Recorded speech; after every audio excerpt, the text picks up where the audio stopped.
I think this is working. Yeah, hi. Um, hey, this is Mondo, the Mandalorian. Um, I'm terrible at introductions like this, like saying, "Hey, we're gonna play Rime of the Frostmaiden." So we're playing Rime of the Frostmaiden, Dungeons and Dragons. Everybody, a new campaign. We've got some new. We've got two new faces and one non-face so far.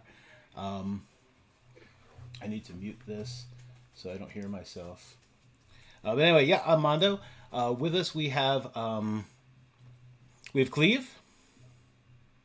Hello, cats and kittens. By the way, when you said you're Mondo the Mandalorian, it really sounded like you were saying Gozer the Gozerian. Same kind of Gozer. vibes. Gozer. We have Layla. Hello. And we have Lexi with us. Hi. Layla is completely new to playing with me. Lexi played in Asylum a year or so back, and you can hear Cleve as Osmorn the Bold every other Saturday on Realms Shrouds of Antonine. I keep forgetting it's Shrouds now, but anyway, so we're gonna be playing Rime of the Frostmaiden, which is my favorite campaign that I've read, and I'm hoping it's going to be one of the favorite campaigns that I'm actually playing and running. It seems pretty dope. How do we want to? Do we want to start by like introducing our characters, or do you guys want to just do that through like through some RP through the game, and I can just nervously get started. Where are my notes? There they are. I'm cool with either. Okay. Yeah, either way is good for me. All right, then I'm gonna do a thing.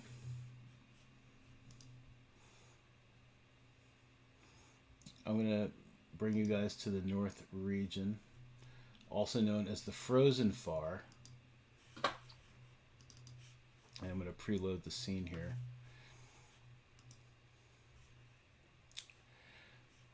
Now, over your chat, you'll see there's like a little bell with the audio playlist. And so if any of the sound effects or anything are too loud for you, you can adjust that for yourself. You can My How do I dog turn doesn't down bark unless I'm playing Dungeons and Dragons. Come here, baby. Come on, stop it, please. She's so jealous. It's the only time she barks. She doesn't bark all day long. What kind of dog is she? I must know. She is some sort of a Labrador mix. Baby, come here. You want to come Good up? dogs. Come up. Come on. Oh, Here she is. Here she is. Hello. People I can have a see lab you mix now. too. She's so cute. People can see you now. Can you be quiet? Can you? Who's your good girl? Go type something. I don't know if she can really type anything, but she can certainly try. Mondo, I think we have the same headphones.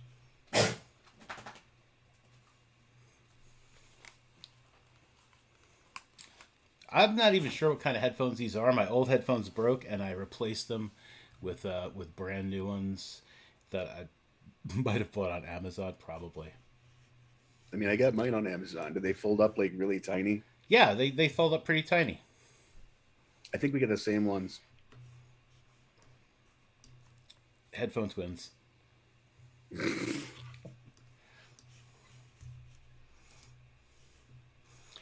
Okay, so you guys are starting the adventure in this town here. It's called Fireshear. It is it's a pretty much a dock kind of town. There's a dock. There's some cliffs leading up to the town. I'm going to show you a picture of that momentarily. Currently, this whole region has been gripped with some pretty intense cold. I've got a thing I can even read. I'm going to read it. Icewind Dale has become trapped in a perpetual winter. Ferocious blizzards make the mountain pass through the spine of the world exceedingly treacherous, and this land has not felt the warmth of the sun in over 2 years. In fact, the sun no longer appears above the mountains, not even in what should be the height of summer. In this frozen tundra, darkness and bitter cold reign as king and queen. Most Dale residents blame Oriole, the Frostmaiden, the god of winter's wrath. The shimmering aura that weaves across the sky each night is said to be her doing, a potent spell that keeps the sun at bay. Dale folk live in a scattering of settlements known as 10 towns. The drop-off in caravans coming from the south and travel between settlements in this never-ending winter has left everyone feeling isolated. Although each town has resolved to appease the Frostmaiden with sacrifices of one kind or another, no respite from winter's fury seems forthcoming. For adventurers such as yourselves, 10 Towns is a place to test one's mettle and, in the spirit of heroes who have come before, leave one's mark on this frigid, blighted land. But you're not quite there yet. So 10 Towns is up here. You guys are down in Fireshear. And what's happening in Fireshear? The merchant ship Northwest Exposure has just arrived in Fireshear and is unloading its cargo to be transported by caravan to 10 Towns. As I said before, there's not a lot of caravans anymore. The winter stuff has gotten too bad. Let me actually also show you my little... It's not the greatest map of Fireshear, what I've made here, but it is a map.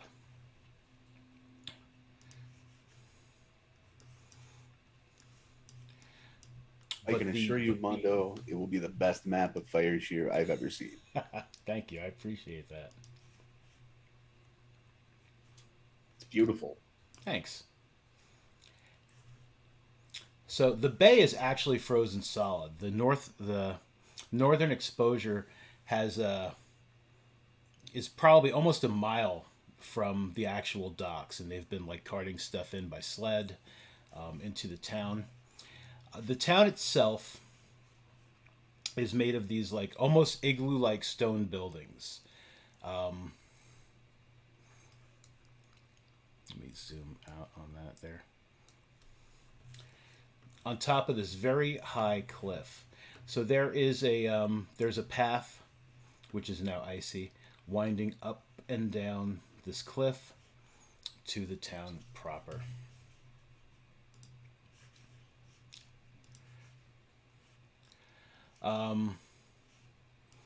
So the recent severe weather has made this trip very dangerous, moving goods down the 10 Trail.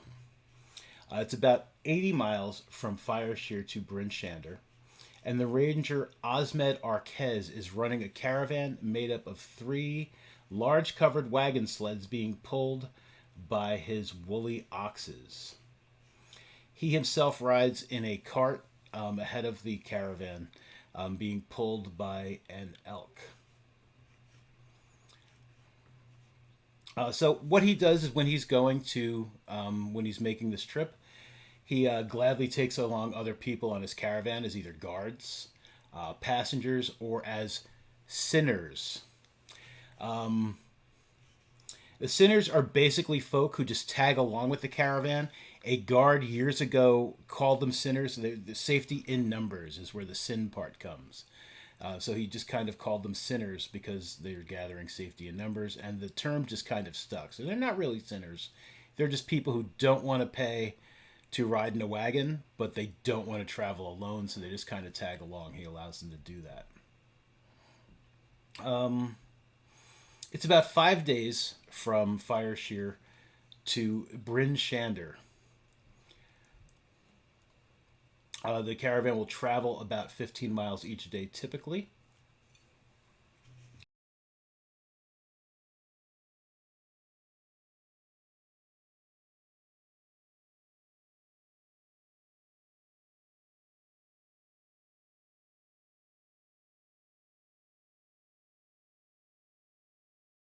Five silver pieces per day and are fed rations. and they're expected to protect the caravan and any paying customers from being attacked. Passengers pay a gold piece per day for the trip.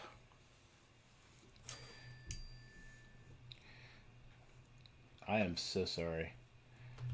Give me 1 second. My daughter just texted me asking if I can call her, and I'm just texting her telling her I'm streaming D&D.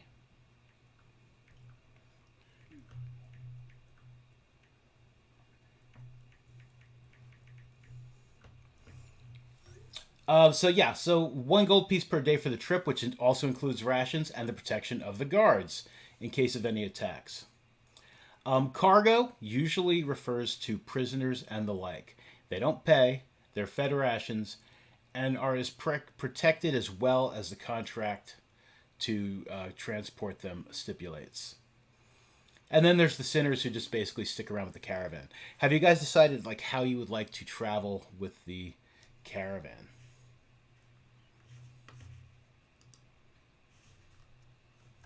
Yeah, Azul is gonna be a guard. A guard? Okay.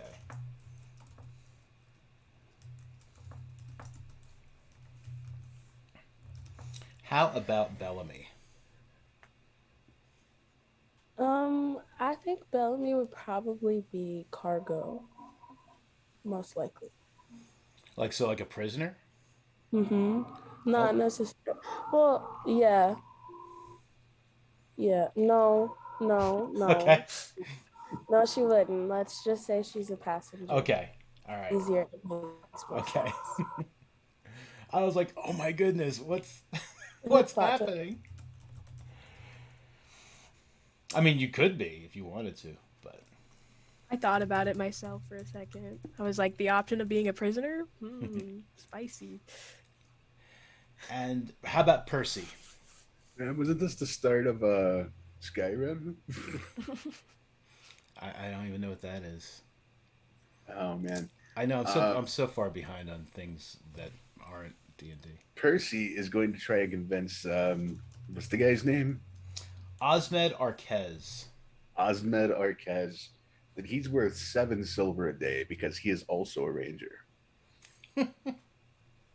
So he would like to be a guard. Yes, but more than that because he's worth more. Okay. All right. So you guys have met near the near where they're doing the getting the caravan set up.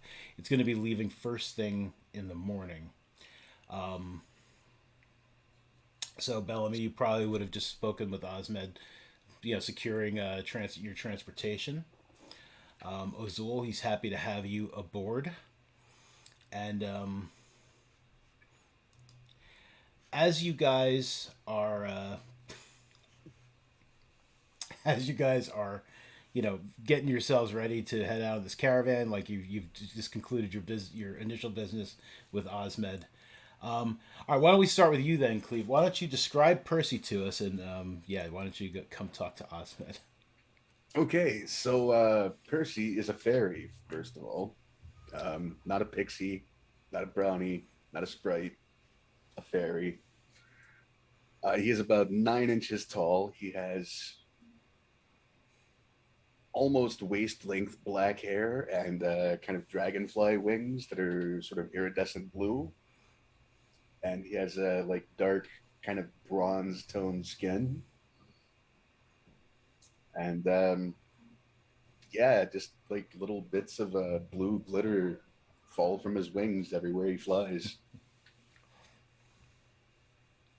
He's wearing like a leather armor and I don't know, he probably has like some kind of little pants and boots. Like a little tiny cap maybe because it's cold. It is cold. It is bitter cold. Oh, all of you do have. I should have put it on your character sheets, but I haven't yet. You all do have cold weather clothing. Awesome. Yeah. So as long as you're wearing your cold weather clothing, you will not freeze to death. I will add those to your sheets at my earliest opportunity. You're a little small. Osmond's talking to Percy. You're a little small. You sure? You sure you can handle yourself as a guard? I'm pretty sure. It's what sort of weapons do you have there? My eyes aren't as good as they used to be. They're kind of on the small side. Well, I've got my longbow, and I'll show him my bow, Mm-hmm. and I've got the spear, and I'll hold up my 6 or 7 inch long spear, and I've got my dagger. I'm pretty good with it, but I'm better with the bow. Do you have a bow? I heard all rangers like bows. I do. I'm a ranger. I do You're have a a ranger. bow. I am a ranger. Yes. You think you're worth 7 silver pieces? Oh, I know I'm Day. worth 7. Come here, freaking dog. Don't mind my dogs. They're Come here. Come here, please. Hey. Can you stop? Thank you. Thank you. I tell you what, I'm amused enough to definitely pay you the 5, and if should you prove yourself to be a capable guard, there's definitely a bonus at the end of the trip in it for you.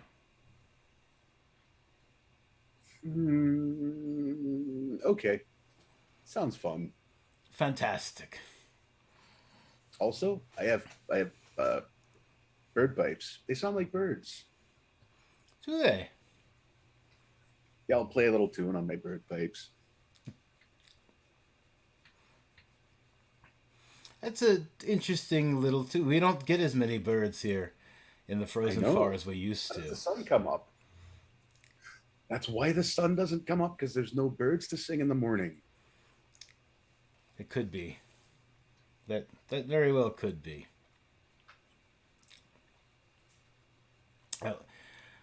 I need to talk to some other folks, so I'll be seeing you. We leave first thing in the morning.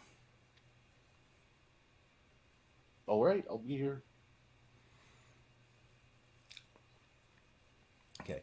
One of the other recent hires, Layla, why don't you describe Ozul? So Azul is a snow leopard tabaxi. He carries a spear-looking weapon, but the point of the spear is about like a 20-inch blade. Yeah, he's a monk.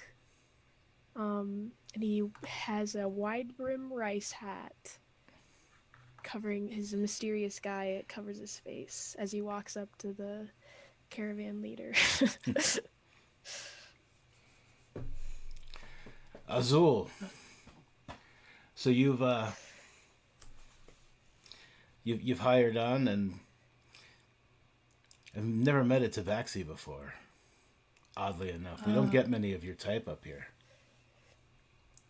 Yeah, I'm one of the only few I've met, even myself. Are you good with the cold? Oh yeah. Don't know if you know much about tabaxis, but this specific kind of tabaxi is very good with the cold. My specific line got a double layer of fur, so. Excellent. As I just told the wee one there, yeah, it's 5 silver pieces a day. Yeah, I may or may not have overheard. If we do a good job, we get a little bonus at the end. Yeah, indeed. Yeah, if you do a good job, there'd definitely be a bonus at the end. The people. Is this like a competition? No, not per se. Not like a real competition, like a you versus the other guards. I mean, however, if you don't do a good job, I mean, you don't get the bonus. I mean, the bonus will go to anyone who does a good job. Well, I'm gonna get that bonus. Don't you worry. Okay. So many of you are so confident today. It's kind of refreshing. I don't see that kind of confidence often, in new hires. So that's Wouldn't take a fantastic. job. Wouldn't take a job if I didn't feel confident in doing it well. So Thank you for this opportunity. you're so welcome, Miss Bellamy. So I mean, what do you think of our two guards? And if you want, Lexi, if you can describe Bellamy to us. Okay, so Bellamy is a dark grayish colored tiefling. She has like caribou or buck type horns. So they're like that. Imagine that. Her hair is white. She has black eyes. She's like average in every other way, average height, average weight. Nothing extraordinary, I don't think. Um, yeah, she has on like some armor, you notice, and a shield, and she has like a symbol around her neck and one around her wrist. And both of them are like, if you pay attention, are kind of tight. They look maybe Mm-hmm. just like tight, but not to the point where it looks painful, but tight enough that you could notice that it's uncomfortable, I think. Okay. That's that. So now what are you asking for me for Bellamy? Sorry. So, what do you think? What do you think of two of the new guards we have? Yeah, I mean, you'll be they'll be helping to protect you along the way. You think I've made a good choice here? I think it's great. Anyone who's willing to die for someone else. I mean, I don't think I'm willing to die for you all yet. I don't know you. So if you're willing to risk your life, thanks. It should be fun. I think we're willing to die for that bonus. Well, who says we have to die for anything? Well, I just kind of get the feeling that this is not going to be an easy journey. So death is probably inevitable. I've made lots of journeys that weren't easy. Have you? Where? Where have you gone?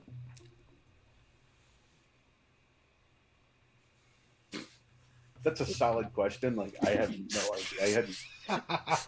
It was a joke. It was a joke. It was a joke. It's okay. I didn't really mean it, but I don't think death is in the cards for us. I mean, it could be, and that would be wild. But they seem very capable, and I'm very confident in their ability to hold off something long enough for me to run away. Oh, good, because yeah, that is their job is to protect you. You're a paying passenger, so fantastic. You don't have to outrun the owl bear. You just have to outrun everyone else. And All right, well, I've got some more business to take care of. A couple of the other, couple of my regular guards are taken up to the Singing Manticore, the tavern up in town for the rest of the evening. Your I cousin trust I'll got see stung. you all in the morning. I had a cousin that got stung by a manticore. Do you? Well, not anymore.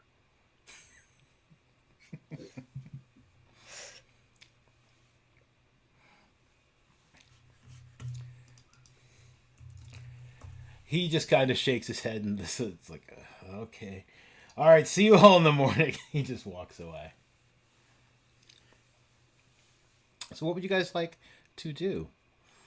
If you'd like, you can head to the tavern, or you could just turn in for the night and be ready and fresh to go in the morning. What's a tavern? Tavern. So have you explored the world, but you don't know what a tavern is? You've Well, been on many. They explored the world. They came from a forest here, and it was warm there, and it's cold here. But I'd never been to a tavern before.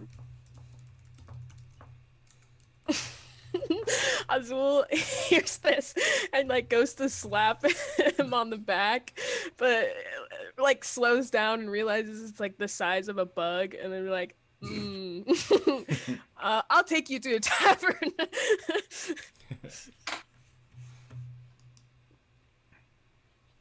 And yeah, I'll head off to a tavern, assuming that I will be Slightly being bigger bug. What would Bellamy like to do? Is the tavern the only thing in town? Like, what's in town? There is really not much in town, but like, what sort of thing might you be looking for? It's mostly just there are a couple of taverns, a couple of restaurants, um, and a lot of miners, like the people who work in mines, not young not miners young in the people. tavern. Yeah, I mean there are some I mean there's a couple of shops that are probably still open at the moment. But things have been kind of sparse lately because of the lack of supplies coming in. But what is it you might be looking for? A temple. Ah, Yeah. there Somewhere is to go.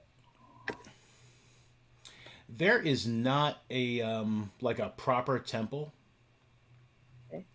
but one of these buildings does double as a shrine, um, and there's a few like nooks that people can go to worship. I mean, this place doesn't even have a proper inn. It's got some taverns, um, yeah, just a couple of shops for people who need some basic stuff. Um, but yeah, you could definitely go to Corner. Just pick a corner. yeah. Hmm. All right. Well then Bellamy would probably like go and pick a corner, toss up some quick Hail Marys and a couple of quick rosary prayers, just to get off on the right foot in the morning. And then we'll go to the tavern and kind of hang out and see what's happening with everyone else. Okay. And Azul and Percy, you're already on your way up to the tavern. So let's throw a tavern scene up in here.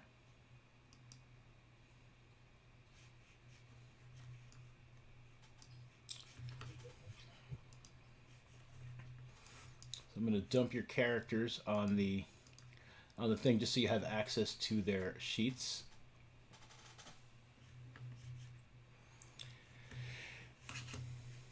So the tavern is it's going pretty good. There's a lot of people in there this particular evening. Can you guys see anything? Yeah, I see a background. I know what I need to do. Yeah, that's all you need to see is the background. I need to. I didn't give my observer character permission to see what you guys see, so everything's dark for the stream. Let me fix that.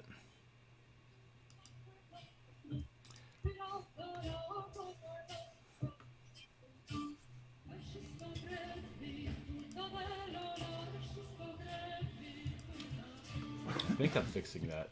There we go. Yes, okay. All right.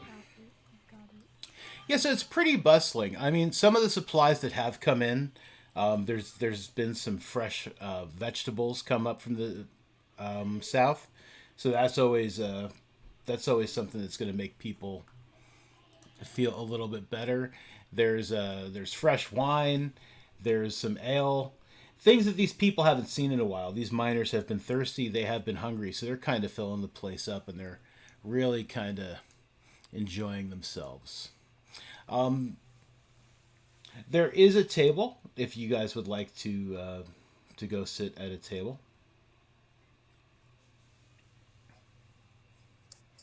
Is there a bar? There is a bar. Great. Azul is gonna drag Percy up to the bar and then take his hat off, set it on the bar, and be like, "This little fella needs a drink." Drink. What sort of drink does this little little guy want? What do you want, little man? You're so little. I, I'm just the right size. It's just that everyone else is so big. Ah, okay. Sure. I am so big. What can I get you, average-sized man? I smell we're wine. giants. Sorry. Is that wine I smell? It is wine. We have both kinds, red and white. I would like one of each, please. One of each, absolutely. Here is I get you red wine, and you see he's looking around for like a very small like glass, like maybe like a shot glass kind of like glass. Like he finally finds like yeah, he's like okay, this is, and he pours a little bit into like a shot glass. He sets down the red, and into white. There you go. He sets them both down. Not very much, is it? Yeah, it costs as much as wine costs. How much does this cost? This is good wine. It's 2 copper pieces per glass. Ah, okay. Percy will drink the wine. Okay. Yeah, I mean it goes down quickly. Like I he's mean had- they're very small. Yeah, he's had wine before. They make wine in fairy villages, I guess. Sure, yeah, I'm sure they do. And for you, sir, what would you like? I'll have just a horn of mead. Mead. We got mead just today. First time we've seen mead in months. Here, and he gives you like a very large horn of mead. Percy will whisper to Azul, "How do I get one of those?" I just asked for a horn of mead. You just ask for a horn of mead. Do you need me to do this for you? No. Excuse me, giant man. Yes, average sized man. I'll point to the horn of meat. I want one of those. One of those. He starts like looking around. Like there are like large horns for like more mead, like behind him, but he's like looking for. Yes, let me find you. Let me find. No, that size too. I want that one, like just like that, please. That size. Yes, please. And a chicken, if you have one. And a chicken. Yeah, the chicken. We have. We did get some chickens. You want the. You want the whole chicken? That's the roasted chicken, please. All right. And I'll look at it again. Roasted chicken's my favorite. This is interesting. Bellamy, I would say you have come in definitely by now. You see the two that you've met down at near the docks, sitting at the bar, and the bartender has just poured a large horn of mead, and he puts it down in front of Percy, and he is like, yeah, "Please don't fall in." I'll be careful. Thank you. Okay, let me I'll get you chicken. Yeah, sir, do you want anything? He's saying to Azul.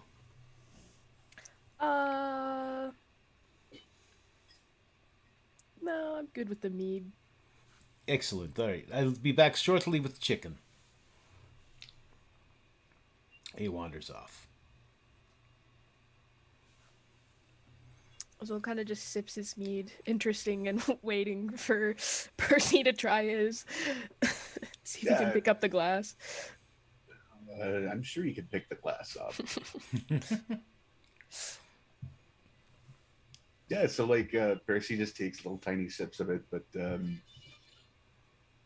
like the second you look away and then look back, like the horn is empty. You put it away, my friend. Good mead. I haven't had mead in a long time. I had a cousin who made mead, but he fell in. He wasn't careful.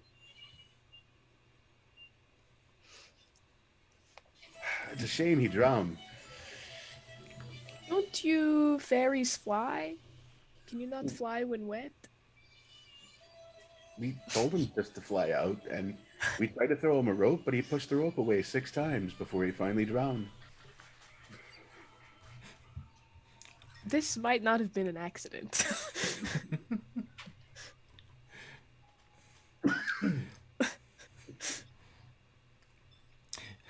Bellamy, what are you doing? Hi. She will walk over and ask if there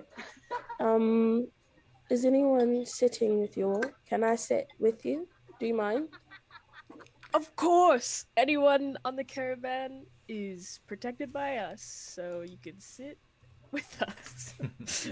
But not till tomorrow morning when we start getting paid, right? Yeah, I don't think I'm trying to get this bonus. I'll make sure to put in a good word. I'll do that first thing in the morning. Yeah, I'm just gonna sit here. Is it like how do you get something to like drink here? I think you have to ask the giant man to bring you something. But like, what do you ask for? Sugar water? Salt Do you water? want sugar water or salt water? I don't know. I'm not sure. What is everyone else drinking? And that's what I want. So we have horns of mead. Well, I'm nursing mine, I guess. Goodness. No. I thought. Yeah. Okay. Yeah. Yeah. Do you want me to order it for you, or you just ask for a horn of mead? A horn of mead. Mm-hmm. Got it. I can do it. I can do it. Got it. Yeah, the bartender has just returned to the bar. He sets a roast chicken. It's a pretty good sized chicken, a roast chicken in front of Percy, and he's just like, "Yeah, here's your chicken. Would you?" He looks at the mead and he's just like, "Would you like another horn of mead?" Yes, please. And you, ma'am. Hi.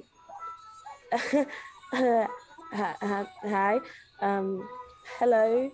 Could I have some corn and peas? Corn and peas. Corn and peas.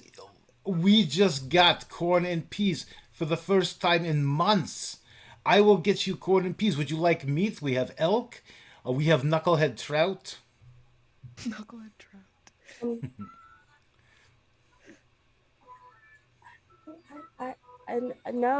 No, thank you. Just corn and peas. Yeah, that's I will great. get you corn and peas. Would you like drink? Is the corn and peas not the drink?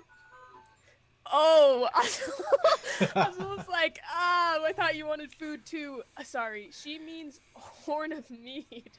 I would like to try the Knucklehead Trout though. Oh, all right. One knucklehead trout and one horn of mead. Another horn of mead, and another for average sized man.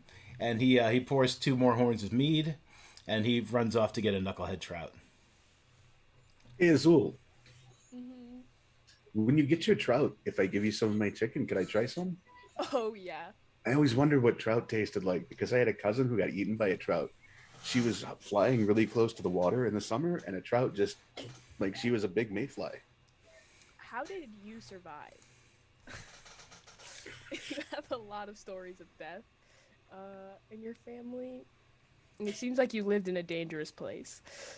Well, not that dangerous, really.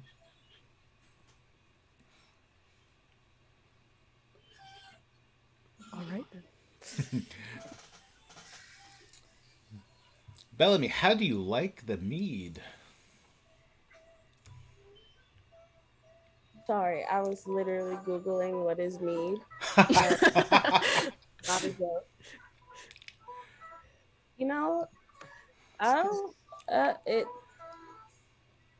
don't think Bellamy's a drinker. She's gonna sip it though. Okay. Just to fit in, but I don't think she's a drinker. Okay. All right. It's After like a cup. you know, like when you give a kid some cough medicine and they're like, Right. but trying to be secretive about it, but not at all. Okay. All right. Bartender comes back again a few moments later, and he sets a nice steaming knucklehead trout in front of Azul.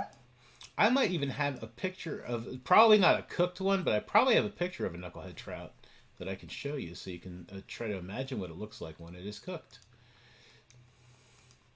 I'm so excited. Let's see, knucklehead trout. I'm almost positive there is a picture. There is.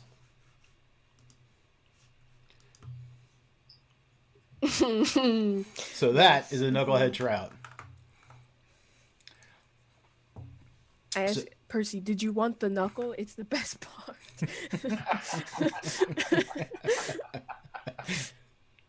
Sure, I'll try some.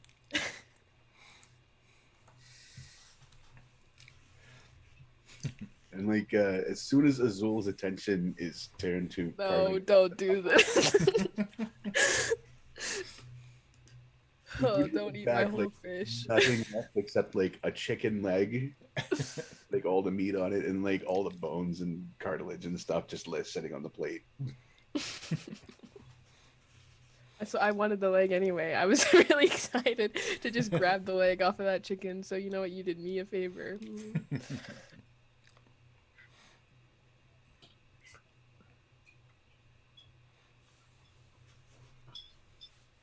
The bartender comes back again, like just to see if anyone needs anything. And he just looks down at like what's left of the chicken. Was chicken good? It was very good, thank you.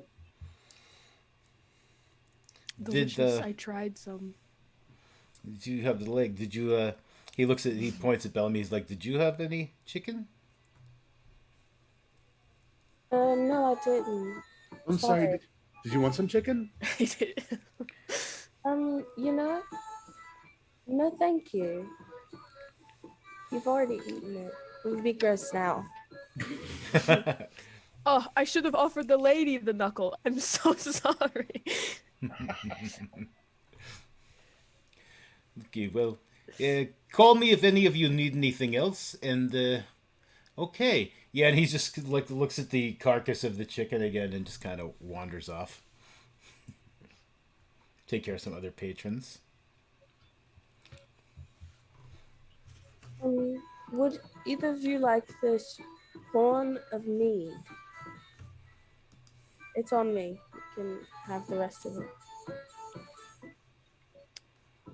Percy, I know you've been putting them away. You can have first dibs. I think I'm okay with the one I had. Thank you. You can have it. Azul will be like, thank you. Right. It's chewy. No. Is there corn and peas in here? Sorry.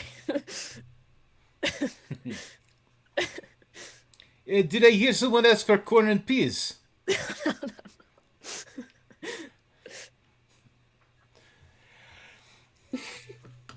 How big was the knucklehead trout? That's what it was called, right? How big Yep. was it? Like regular size? Yeah, I'd say this one was probably about 12 inches long. Yeah. You know, roasted really well.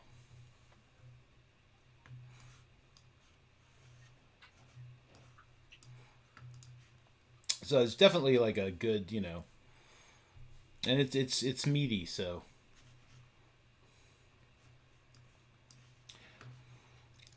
A gentleman, I don't know if he's a gentleman, but a man, a human man walks up to the two of you as you are drinking. And he also gives Bellamy a nod, and he says, Hello, my friends. May I buy you a drink? Do I know you? No, but I'm hoping. I've been hoping to make your acquaintance. I like like this young lady here. I'm a passenger on the caravan, and I overheard that you two will be guards on the caravan. Is that so? Of Yes, that's true. course. Well, then I would definitely like to buy you a drink, and you as well, fellow passenger. Would you like a drink? Oh, I'm full. Thank you. Well, let me know if you change your mind. And he's just like, bartender, whatever these two are having, if she'd like something in a moment, whatever she'd like, and I would like a pot of tea, please. And the bartender just kind of like looks over and he points at the two horns of mead, like, and gives you like a look like another. Uh, can I perceive how wealthy this man is? Um, I mean, he's got the same like cold weather clothing that everyone else has on, but he does have a couple of nice gold rings on, Right. and his boots are really nice. So he may have some money. I'm gonna order top shelf whiskey. Okay. Oh, top shelf. Yes. Uh, no one gets top shelf. I don't look, and he dusts the bottle off, and he pours you some top shelf whiskey. He's like, in tea. Yes, I'll bring tea. Give me a couple of moments. We don't get much calls for tea, but I'll be back. Yes. So anyway, my name is Artcourt Watered, and I'm heading to Ten Towns as well, and I figure it's always good to make friends with my fellow passengers, but especially with the folks that would be guarding us from any sort of dangers. I understand it's a treacherous trip. Is it? I don't I know hear if it is or it's isn't, but I hear it is. I hear it's pretty cold, but Def- you seem to be covered. yes, I've bought this fine coat. It's filled with duck feathers, I believe. Go figure. And there's some sort of fur, and it's not as nice as something I would normally wear. But if you don't want to freeze to death, like fashion is second. This is true. What are you going to Ten Towns for? Well, I understand that there's plenty of opportunity there. Things are cold. The people are miserable, and I have brought I'm bringing a good number of supplies to sell them. Some fresh food, and I'm hoping that I might be able to make some sort of deals with perhaps some of the more savage natives out there, and maybe just get like I understand there's reindeer out there, and I don't know. I feel like I can really uh, make some business happen. An entrepreneur. Yes, Wait, whatever that ten? word you said, that's exactly what I'd like to be. It's a tabaxi word, don't worry about it. That's now canon. That's a tabaxi term. Are there really 10 towns? There really are 10 towns. Hmm. Yeah, you've never been to the 10 towns before. 10 towns seems like a lot. Well, neither have I, but there's definitely 10 towns. Let me see. There's Bryn Shander, and that's the first town we'll actually get to. That's where the caravan's headed. There's Bremen. There's Caer Dineval, Caer Konig, Dugan's Hole, East Haven, Goodmead, Targos, Tourmaline, and there's one more. Lonelywood. I think we should go to Good Meat. They probably have some good meat. From what I understand, they do. I'm hoping to actually procure some of that good mead and bring it down south on my next trip back, towards civilization.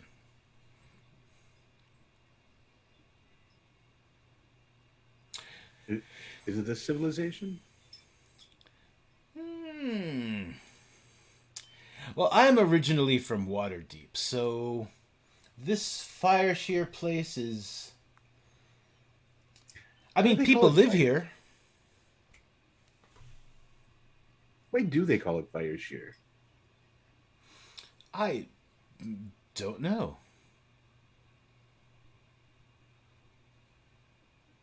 I mean, I've seen fire. It doesn't really shear.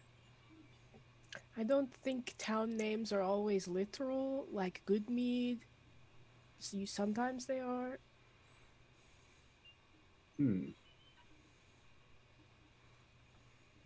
Oh my goodness. Is it because this is like a mining town? No? Alright. Is that a mining term? I just don't know anything about mining. Neither do I. It's okay. A very drunk dwarf with dirt all over his face just kind of staggers towards you. He says, "You don't know anything about mining? Let me tell you about mining. You go in, you dig, you get the good stuff, and you come back out." Is that like a good job? You make a lot doing that? Seems pretty easy. It's not easy. You got the pick. There's the cramped spaces. You get the black lung. But it's lucrative. Sometimes the rocks fall on you. I had a cousin, the rocks fell on him.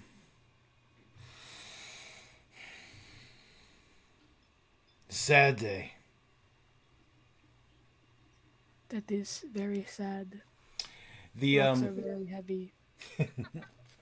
His name was Bad Day. That's such an interesting name choice. We were just talking about names, like town names. Was it literal, his name Bad Day? Like day, the thing we use? Never mind. Honestly, I'm just listening. I love it here.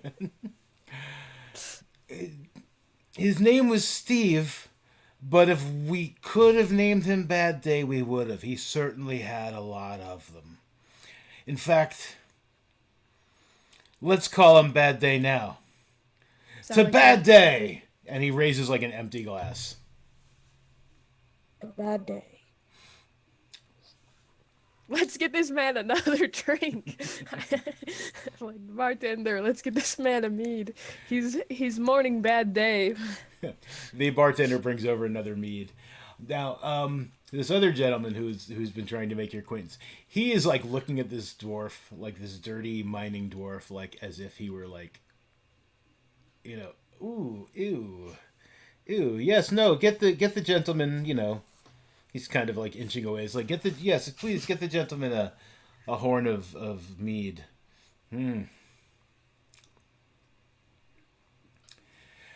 Percy will kind of nod his head to the guy, and then Dwarfish say to the dwarf, "Big folk, huh?" Big folk. And dwarf, he says back, "You know it."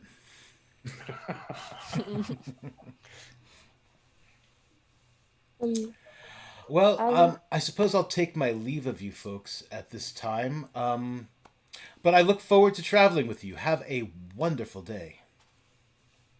Or evening. I will, and he puts down like a small sack of money in front of the bartender. He's just like, until that's empty, get these folk what they want.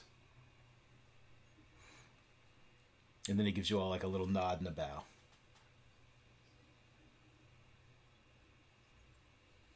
have to get out of the Osborne mindset because otherwise that sack of gold would be empty real quick. I really was about to be like, around for everyone. Okay, yeah. So he heads off.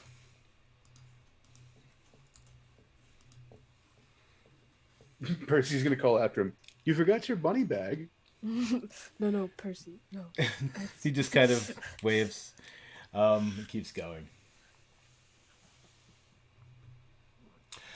Is there anything else you guys would like to do or talk about or talk to each other like this evening in the tavern? Or should we move it on to the next day? I think I'm good. Yeah, I mean, I'm curious about Bellamy a little bit, but Yeah, well, even more so than I am most big folk, you know.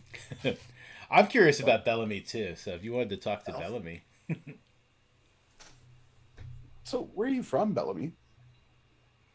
I'm from Baldur's Gate. What's that? It's just like it's a city, you know, just a city. It's a city, okay. Mhm. A big city. It's fairly big, yeah. Are there? Is it all people like you? What do you mean, like me? Well, like the man we just talked to, he didn't have horns. Oh, you mean? Oh no. Well, yeah, there are some, yes, but not all. There's all types of people in Baldur's Gate.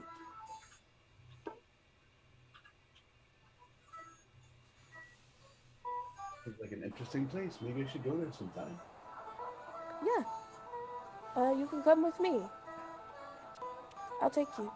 It's not that interesting. I mean, it might be for you, since you've not been there, but for me, it's not that interesting. I think we have to go to 10 Towns, though. I mean, I didn't mean right this second. I just meant like, in general, if you were ever in town, you know, you could say hi, and I'd be like, oh, hi, I've met you before, and then we go our separate ways. Nothing like at this current moment. That's a long trip. I think Baldur's Gate's pretty far from here. Oh, I don't okay. think we can make it today.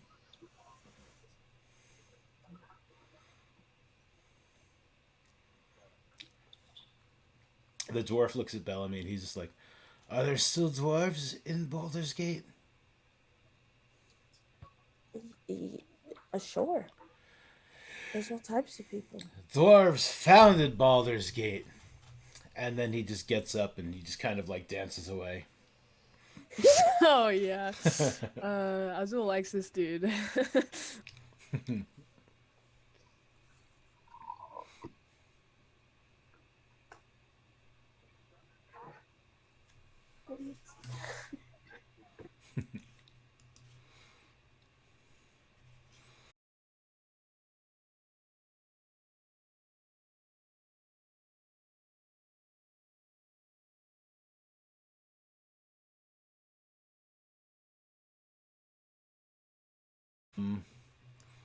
Set out.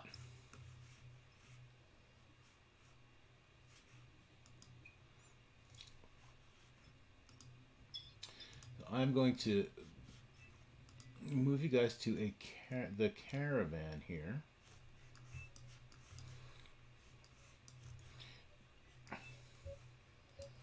And so in the morning, folk have all met up around the caravan staging area. The ox that you were about to see do not look particularly woolly, but they are. They're woolly, very woolly oxen. Oh, let me show you. Yeah, I haven't. This is Osmed.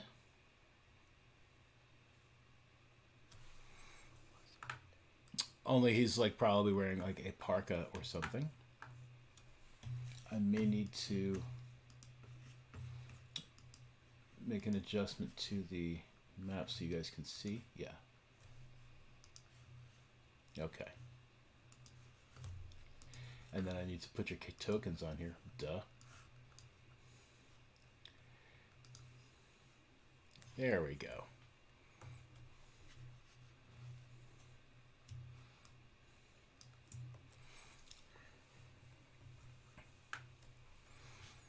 So these gentlemen currently standing around the wagons are most of the current guards.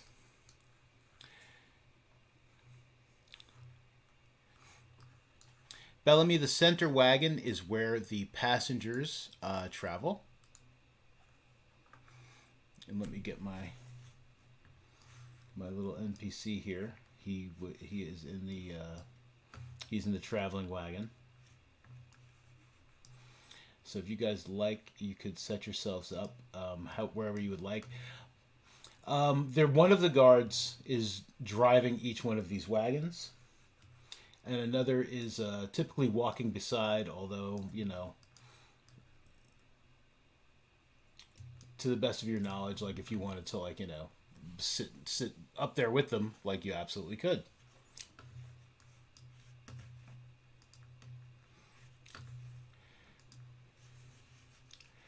As they are loading folk up, this back wagon is mostly just like crates and crates and crates and crates of supplies. Wait, are there crates on it? Yes. Okay. Crates and crates and crates. Loads of supplies. No barrels? There are some barrels. There are also some supplies loaded onto the passenger wagon, but there's some, there's comfortable seating, like, nice comfortable benches.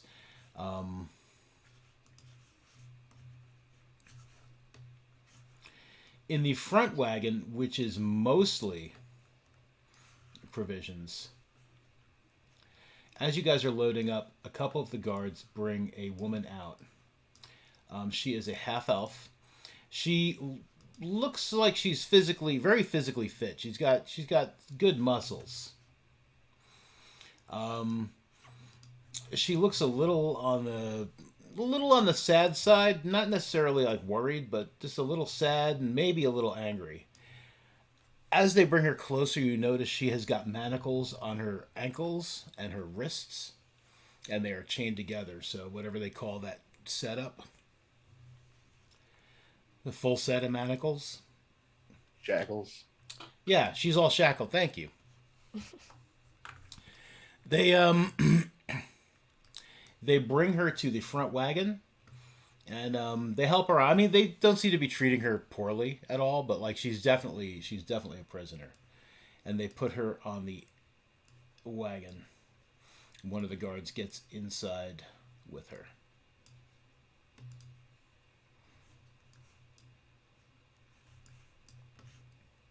I'm going to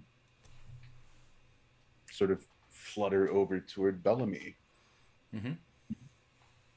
And say, Bellamy, why don't you ride in that wagon, and then you could find out why that lady's a prisoner and who she is. Okay. Sure. Is there like windows in the? Is this like a cell wagon, or is this like a covered wagon? Like would there be a way for me to talk to the lady from the outside of the wagon? You could talk to her from the you could there's like slits in the wagon, like, the people can look out of, but I mean, it's because of the cold, it's like, yeah, it's like these are covered wagons with a lot of like furs and a lot of a lot of stuff to try to keep things and people warm. Even everyone's also wearing like all this cold weather gear on top of like trying to like wrap themselves up. But yeah, I mean, you'd be able to talk to her. I mean, you could even like go to the back of the wagon and just like speak to her directly if you'd like. I would do that, but I guess I'd wait until we start like moving. Are we moving now, or? Yeah, Osmed has just finished inspecting everything, checking in with like all the guards, including Percy and Azul. He's just like, all right, you guys, you all ready? You ready? You ready, Percy? I'm ready. Good. This is I don't know what sort of lands you originally rangered in, but I hope you can handle the cold. You can handle the cold, right? So, it's pretty cold, but I think I've been in colder places. All right. I see you've got little cold weather gear there. It's normal sized cold weather gear. Thank you. Okay. All right. Yeah. So he's going to. Yeah. He starts the caravan going. Things are. You guys begin to. And again, it's like moving on the slow side. But yeah, you guys could to try to talk to whoever. It's easy enough to, like, if you're in one wagon, like I said, slow going. You could get out of a wagon and like run up and catch another one, and like, if you really wanted to.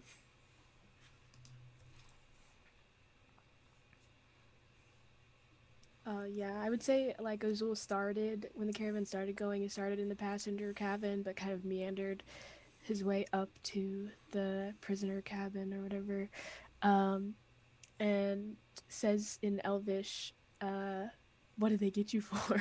Okay. And Bellamy, what are you doing? You were going? Were you going to try to talk to her as well? I would have, but if I saw Azul going to talk to her, I think I would try to maybe speak to a guard or someone else who was around her, maybe, and see if I could talk to them about some stuff. Okay. All right. So let's do the between Azul and the prisoner. So she looks back at Azul, and she just kind of just like smiles nonchalantly and just says, murder." She says it in Elvish. Ooh. uh, that's pretty hardcore. They deserve it. No. No, he didn't deserve it, but it. Um, what is your what is your charisma, Azul? My charisma Yeah. is 10. Okay, I mean, no, it's like It's not a negative. that's average charisma.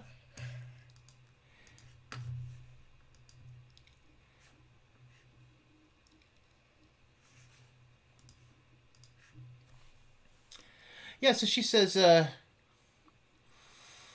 he didn't deserve it, but it needed to be done. And then she just looks a little sadder, and she just kind of like turns her head towards the front of the wagon. Bellamy, the guard that you approach, so this is on the prisoner wagon? Yeah? Okay. So the guard you approach, he's just like, "Oh, you don't need to ride here, miss. You can ride in the passenger wagon. It's a lot more comfortable. They got cushioned seats and everything." It's okay, I'd rather sit here. Do you mind if I ask you a few questions? "Oh, not at all. No one ever wants to ask me anything. Yeah, sure. They won't be personal questions, will they? Like nothing, I'd be embarrassed to tell me Graham about, right?" No. "All right, sure. Yeah, ask away. Check it out. She's I asking would big just, questions." what do you know about the half-elven woman? About the what? Half-elven woman?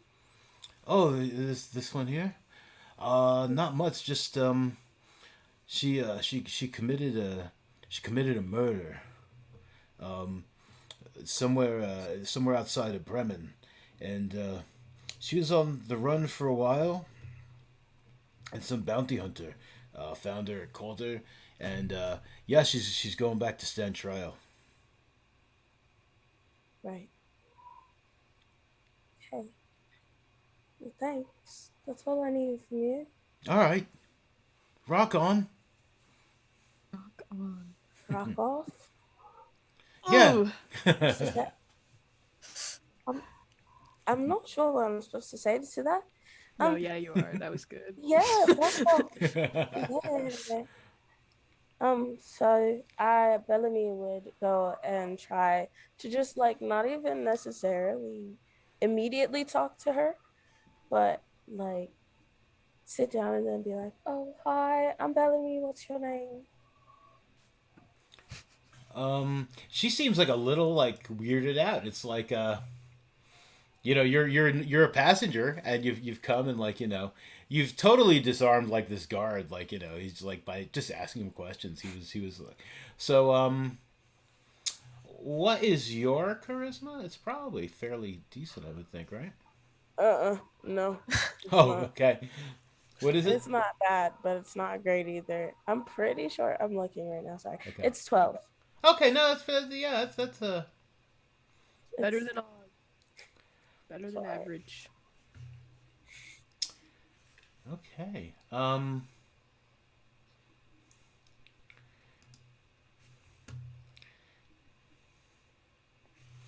She looks at the guard, who doesn't seem to mind at all that you're conversing with the prisoner.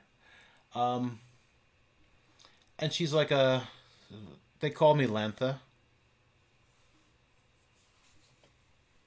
Well, Lanta, that's a cool name. I'm thank you. Bellamy. Hi, Bellamy. Nice to meet you. And she goes to like shake your hand, like with the all the manacles on. Oh, I'll like meet her. And I guess. Yeah. Um, you seemed cool, so I just thought I'd rather sit with you than with them. That's all. Um, hopefully you're not weirded out by me. If you are, I can like close my eyes. The black sometimes normally it's hard to get over for some people. It's all the black eyes. But I can close them if you like want to talk, or if you don't want to talk, that's okay too. I could just sit here, in case you change your mind. It's a Um, long trip. no, your eyes are fine. Is Uh, it the horns? no, your horns are fine too. I've Pretty cool, right? they actually they are pretty cool. I've never seen a tiefling with horns quite like that before. Usually they're more like goatee or um, like that. Yours look pretty cool. Thanks. Yeah, but I mean, as far as like the eyes go, it's like my father. Um, he was a gallivanter. Used to so I've got he used to I don't know different types of folks all the time. So I mean, I've seen it all. Um, my mother was just his first wife. I've got I had a brother who was completely human. I have a half orc sister. Um, I think she still lives somewhere near Lonelywood. I don't know. It's been a couple of years. Um, Sarah, she's studying, and she's kind of like looking at your. So the stuff that you're wearing that's kind of tight are those like holy symbols? Do you have a holy symbol? Like yeah, she sees them and she's just like she's studying to be a cleric of the Morning Lord, and she kind of gives you like a look, like looking at your stuff. I'm sure she's great. It's hard work to be a cleric. It's not for the faint of heart. I imagine. Yeah, I'm not. I wouldn't be something for me either. I'm more of a brawler. I like to fight. Sometimes I get a little carried away, but hey. Azul's ears perk up to this. Can I hear this conversation at all? Yeah, you're still right. You're still right nearby. Yeah, absolutely. It's like, oh my god, do you want to spar sometime? I guess they might not allow that, but like, it's a long trip. I don't know. No, I don't. Yeah, I don't think they're going to allow it. Yeah, and she like holds up the manacles again. Yeah, they're definitely not going to allow it. I don't think they want me to escape. I mean, not that I would try. I mean, I suppose it's time I faced up to I suppose it's time I faced up to what I did. And she just kind of like looks sad again and just kind of looks down at the floor of the wagon.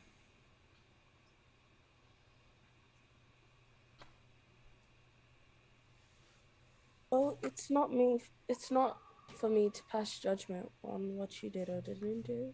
I'm just here for company, honestly. You seem like the most fun person I've met here, out of all the passengers, anyway. I like the ferry, but they're fun. But have you met the ferry? There's a ferry back there. Do you want me to go and grab them so you can say hi? Have you ever met a ferry? She looks at the guard, and now the guard is just like, "Can I meet the fairy?" I don't see why not. There's like blue glitter and everything. It's really cool. Honestly, coolest thing I've seen.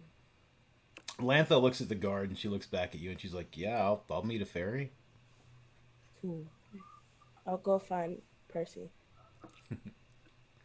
Percy, what have you been doing? Percy has probably been just nonstop asking all kinds of questions to Osmed. Okay, yeah, Like, not even waiting for answers before the next question comes out. sure. Like, where did you get this elk? What's its name? Do all elks have fur like this? Why is it so snowy here? Where are we? How far is it? Are we there yet? Osmed looks completely amused and entirely exasperated and actually like a little tired. Like every time he tries to answer a question, like yeah, it's like you've just popped off the next one. And as Bellamy approaches, he just kind of like looks back at Bellamy and he looks at you and he's just like, "Oh, look, it's Bellamy. She's one of the passengers." Yeah, like mid question, Percy's like, "Oh, hi, Bellamy." Hi, Percy.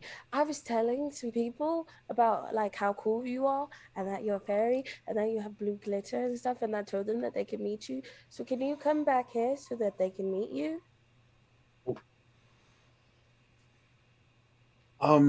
Is it okay, Osmed? I mean, I'm supposed to be guarding people.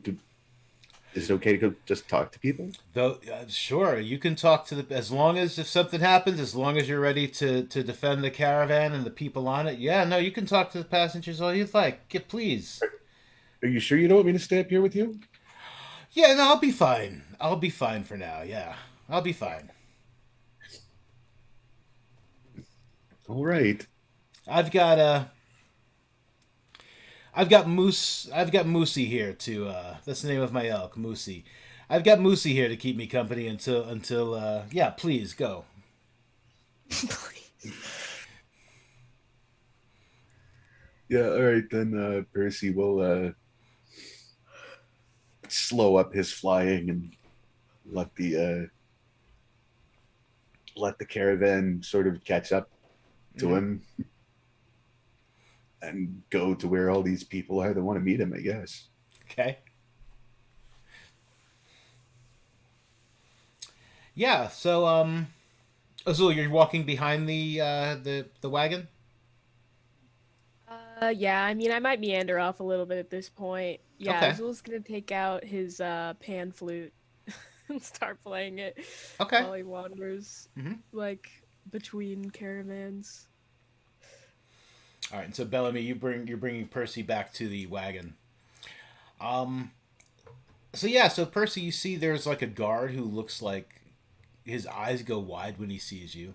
And there is a half elf woman in shackles sitting on, in the wagon. And she gives you like a smile. And the guard is just like, Hi, I'm Persimmon Brambleleaf, but people call me Percy. "Oh, Percy, eh? Nice to meet you, Percy. I'm Douglas." Hi, Douglas. That's a funny name. "It was my father's name." Well, it's not funny, haha. It's just funny. I'd never heard anyone named Douglas. Oh, all right. Well, I've never heard of anyone named Percy. So nice to meet you, Percy. Likewise, Douglas. How do you? If Douglas was your father's name, how do you know when people are talking to you and when people are talking to him? Well, he's died, so they don't talk to him no more. Oh, But when I was young, I mean, it was like, did he get eaten by a trout? uh, no, Mm. no, not by a trout. No, I had a cousin that got eaten by a trout once. really, it must have Hmm. been a big trout. It was a big trout.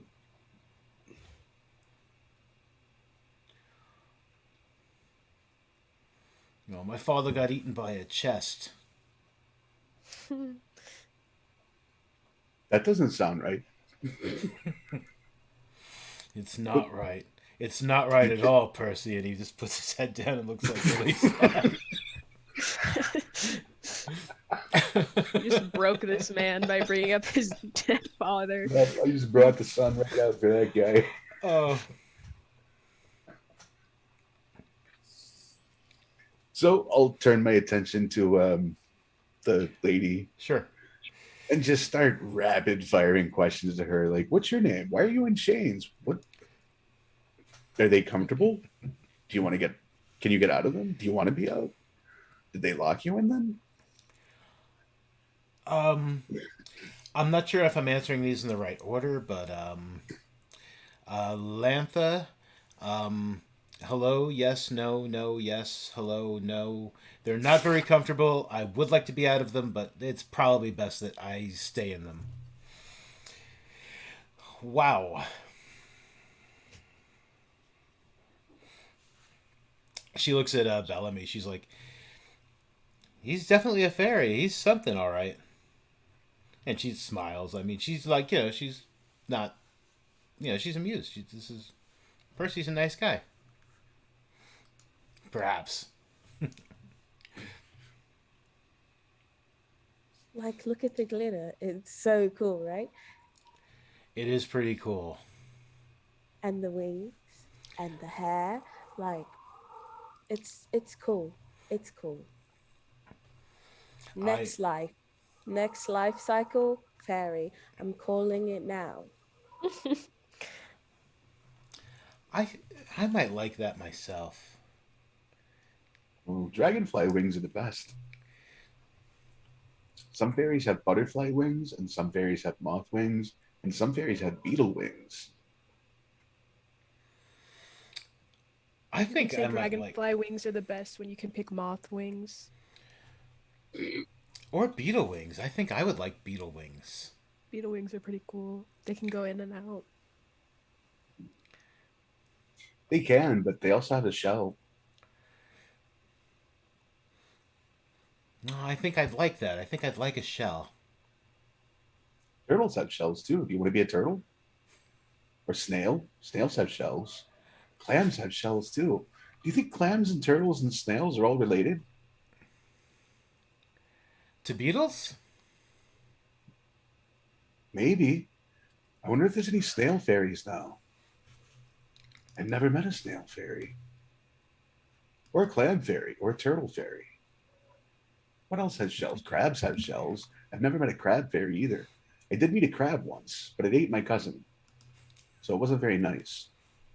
She starts to laugh like a good deep laugh of amusement, and she's like a couple of tears, and she brings her shackled hands up. She's like, I'm not laughing at the fact that your cousin was eaten, Percy. It's just this is just probably the nicest time I have had in the past couple of months. I thank you, Bellamy, for bringing Percy. Thank you. She gestures to Azul for even speaking to me. All of you. Thank you so much. This has been, regardless of what happens to me, this has been nice. Well, I think you're nice. Maybe you should just come with us instead. I'm afraid I don't know if that'll be possible. Again, and she holds the shackles up. She kind of. I really do need to. I really do need to answer for some things, and but perhaps if things work out well, perhaps I'll be able to buy you all a drink. Oh, I like drinks. The drinks here are different than they made in my fairy village, though.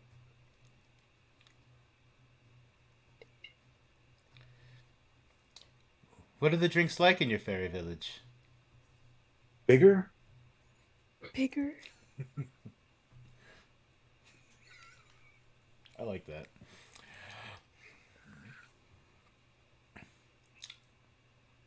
Well, if things work out, you'll definitely be able to find us. We all pretty much stick out like sore thumbs, so I don't think it will be too hard to pay up for the drinks. That would be fun. Plus, Azul can play the pan flute, which that was a secret, and it's kind of good. So, music, dancing, drinks, look at it. It's a party. Yes, music, dancing, and drinks. It's a party. Yeah, Azul kind of like jumps around playing his pan flute. Sparring. You guys can fight. Because Oh my gosh, this has to go well. You said you were a brawl. like, So am I. Look at it. Perfect. It's a date. When will you be free? Um. Because, like, technically, we could kill the other guard and, like, let you go. If you want to answer for your whatever you did, and I respect that, honestly. And I wouldn't kill the guard because I wouldn't make it away. There's a lot of other people here. But we could do it. It's an option that we have. Let's Like, start. The second you said like we could kill it, like Doug, who was just like sitting there thinking about his dad like being like eaten by a chest, like he just kind of like looks up like. But as you keep going, he's just like, okay. I think. He's gonna look at Douglas, be like, and just kind of mouth like, "No, not you. Some other guard. Don't worry about it." The guard's like, all Never right. you. I think that's enough talking to the prisoner time. You can talk to her again later. I think it's time we just kind of close the wagon back up. Ooh, it's cold in here. But I'm paying money to be here, and I don't feel safe out there. And I'd really like to stay comforted with my guards. Is it too much to ask to just have a friend for the journey? We won't kill you. We're planning a party. You're totally invited. It's going to be so much fun. We'll keep the talking to a minimum. How about that? There's no chests invited to the party, Douglas. Promise. Not one. Just you, me, these two people, and that lady in shackles. And no witnesses. No witnesses. Let me look, do a little thing for my man here, my man Doug. Yeah, I mean Doug seems to relax like a little. He's still a little weirded out, but he's like, all right. I guess that'd be fine. Yeah, just I guess you can ride where you like. Like you said, you're paying. Okay. Just I just no chests, and I definitely don't want to be so sounds good. Douglas, we know your name now. We can never.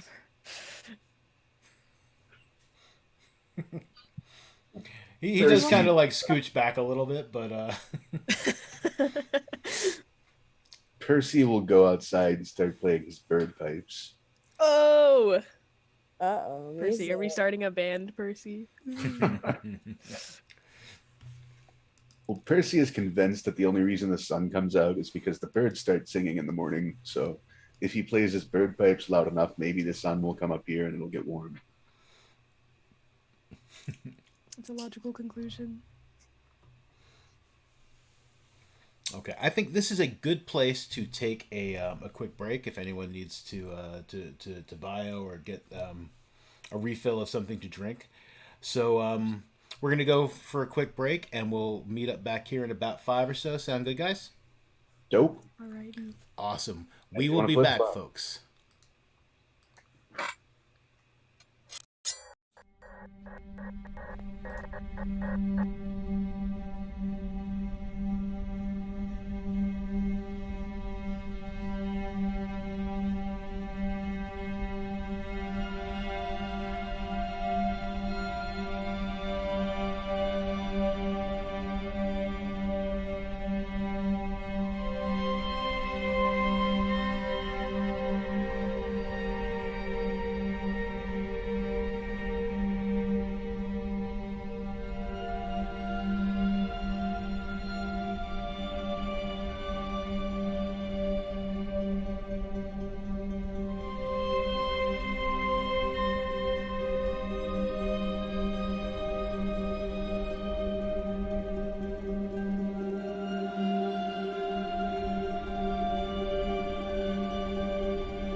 This would be in a fight, but all right, yeah, we are live again. Feeling we're about to find out.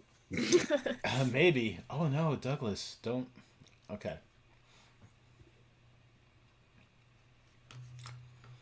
All right. So the caravan continues on. Unless there's anything specific you guys would like to talk about to either Douglas or try to talk to the prisoner again, or the other passenger, who's probably mildly sulky. He really wanted to be friends, and he's like alone in the. Well, there's probably another passenger back there with him, but he's probably chatting up this other passenger. But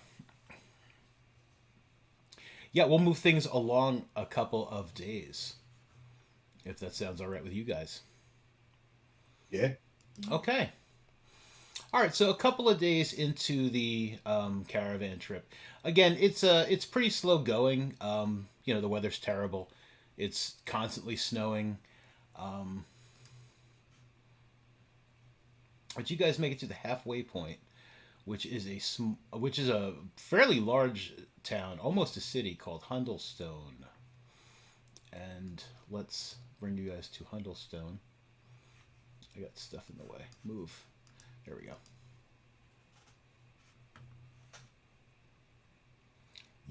That looks like a lively place. It's livelier indoors. So I couldn't find like a really good representation of the town. Most of the town's dwellings in Hundlestone, as you guys like are pulling in, are like the buildings are all very low to the ground, and it seems like most of the living spaces are like below like ground level. So it's like they've really designed the place to deal with like the cold of the of the area, like even in regular times, let alone during this like really crazy mystic icy cold. But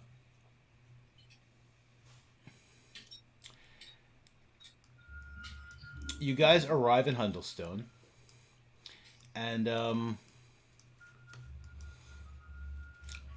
it's nearing dusk, or what passes for it. The further you get towards Ten Towns, the less sunlight you have been seeing, to the point where it's like you're seeing very little sun, and as you're pulling up in the dusk, like there is definitely a very bright aura in the aurora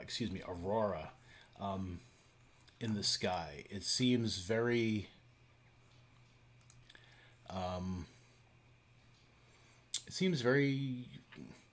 unnatural, but pretty.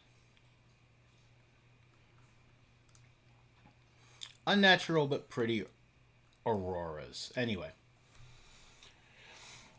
so Osmed seems very relieved to have reached Hundlestone. He's just like, all right. He's like, I'll be taking the animals and the cargo. I've got a place to store them overnight. Yeah, you guys, take the night off. We'll be leaving again in the morning. If anyone would like, drinks are on me. In just a little bit, I'll be spending my evening in the Find My Notes. I don't actually have like a name for a tavern in Hundlestone, so we're just gonna make one up. I will be at the Iced Griffin. So I'll see you. I'll see you there shortly if you'd like to meet up for a drink. Do they take the prisoner somewhere? Like, do they notice where they take her? They are taking her with the rest of the caravan. Okay.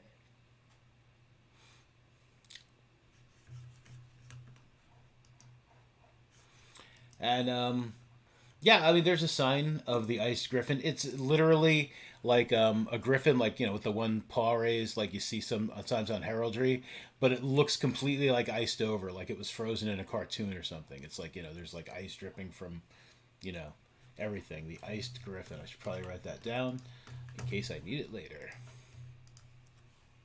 To be clear, were they taking the prisoner like with the rest of the caravan animals and wagons, or with the rest of the caravan people? With the rest of the caravan wagons and animals, and a couple more of the guards, like a couple of the regular guards that Osmed works with. And the griffin on the sign is spelled with Y's. It's all Y's, griffin. Except for the I in iced. But yeah, no, they're a couple of the guards and the animals and the wagons, taking them off a little deeper into the town.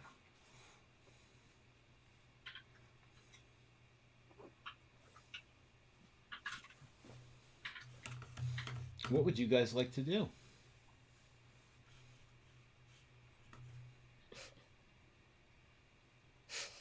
Griffin spelled with only Y's.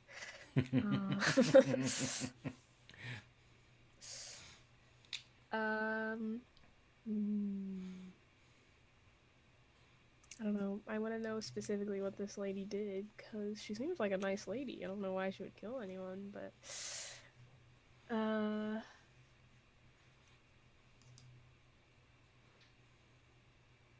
don't know. Azul will wait and see where Percy goes. Okay. Douglas has headed to the Iced Griffin for sure. Because Lord loves a working man.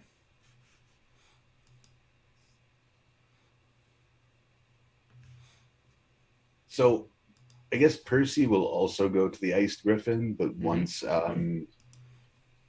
Ozul and Bellamy get there, he will try and find, like, get them over into a quiet corner. Okay.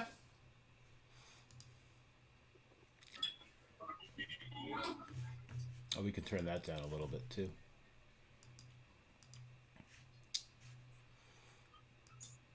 Okay.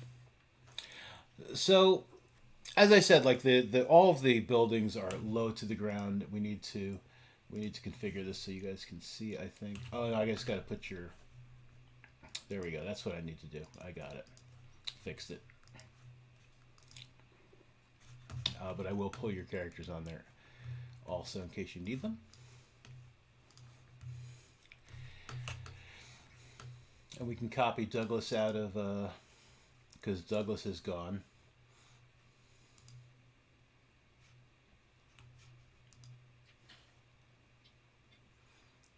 Ertcourt Watered has also gone and is trying to find room for the night.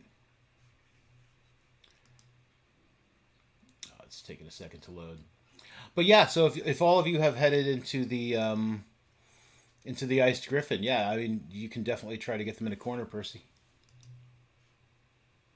Yeah, and like he's not being subtle about it because Percy doesn't know subtle. Right.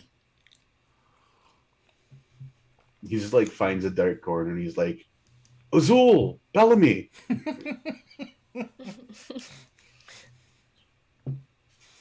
Yes, Percy. What's up? They took that lady. And there's caravan guards with her. Well, she's a prisoner. Well, So. but she doesn't have to be. And we could just go and like take them some wineskins and be like, hey, we're here to replace you and be guards and you can go and have drinks and Like a switching shift. I mean, I think she kind of wants to be a prisoner, but I'm willing to do like the switching shift thing to like get more information out of her. But like if she wants to be prisoner, I'm not gonna break her out of it. I mean, can't imagine anybody wanting to be a prisoner.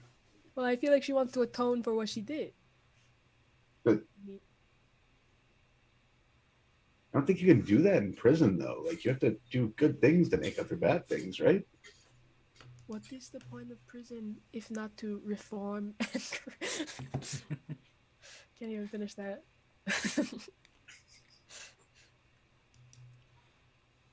I'm not sure if maybe I missed it, but do we know that prison is where she's going? Hmm. I, I, I'm not sure, but she killed someone, I think. And depending on the situation, prison might not be where she's going. But she did say that she wants to answer for what she's done. I don't think that we need to have some elaborate scheme to talk to her. We just talk to her. I'll walk up and talk to her.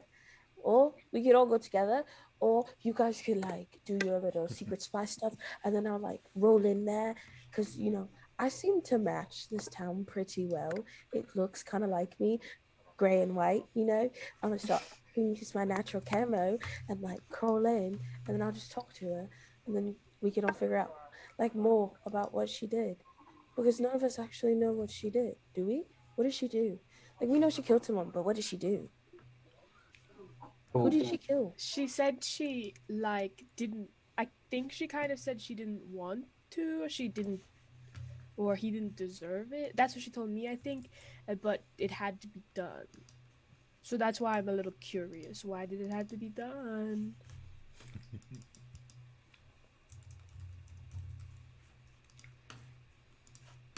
We should go talk to her.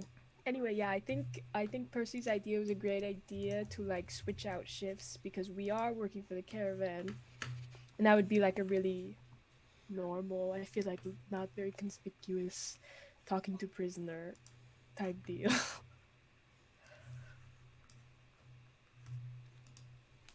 Let's do it. Great. Follow your lead. yeah. So, what's his name? Osmed said drinks were on him. So, Yeah, and Osmed, he does come in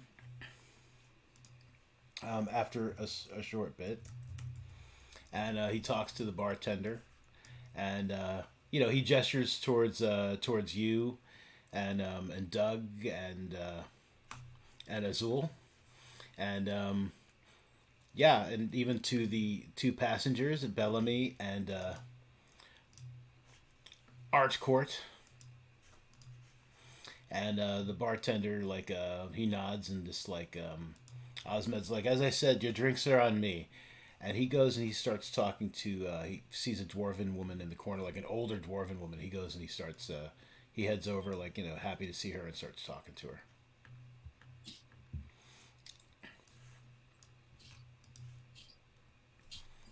Right. If you guys are ready to sneak on out of here. Unless you wanted to do anything else in here. No, but you all will have to go and like do your like switching shift things. Yeah, and then you'll come up. Yeah, I like You gotta hide in the gray and white. yeah. Like that. How did you know?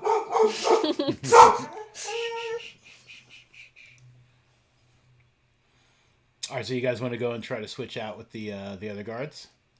yeah, we'll get a couple of wineskins and Mhm. take these over there for Sure. them.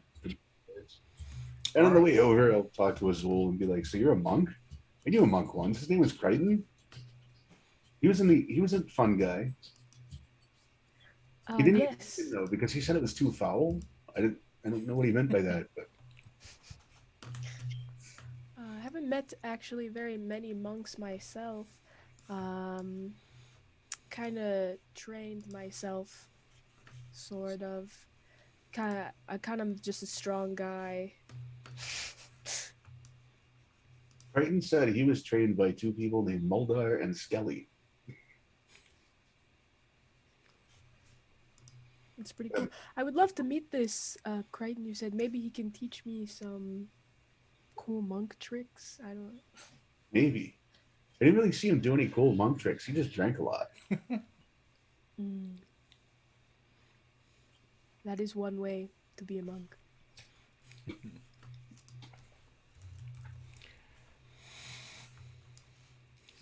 Okay, you guys get over to all those things are canon. They're all true. You guys get over to where they had taken the wagons and the prisoner, Redcon real quick. Sure. Is there like another tavern in this town? Maybe. Yeah. What's it called? It is called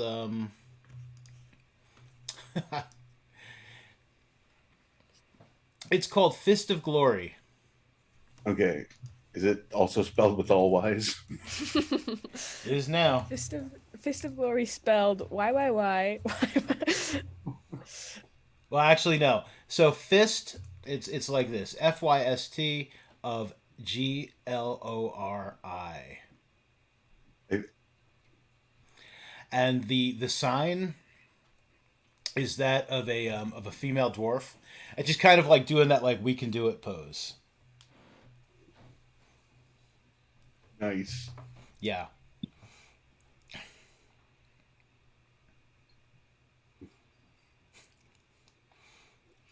Did you want to stop into the Fist of Glory?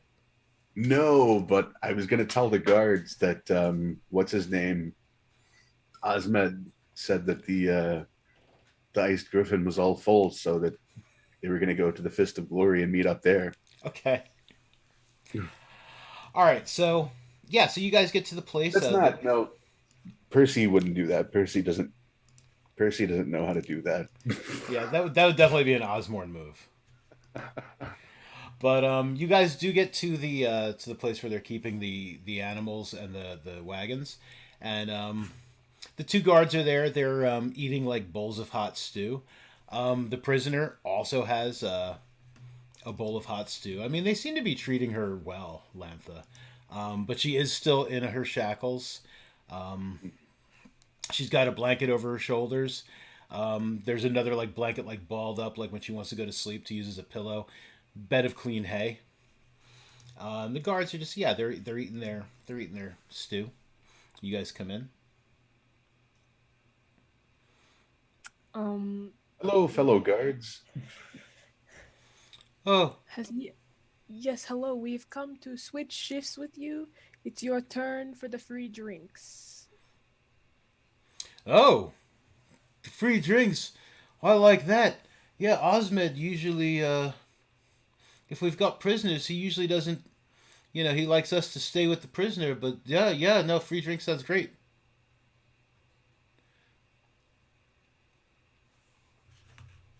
Also, can I do I notice if either of them have the keys to her shackles on their person? Um, you do not see the keys. If you would like to try to look a little harder, you could give me a perception check. But if they have them, they're not obvious. Sure. Mm-hmm.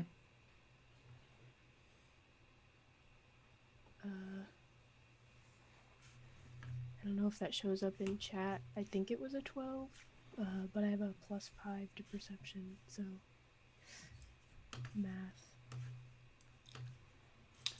Did that show up in chat? It I did clicked it on not. my little sheety weedy.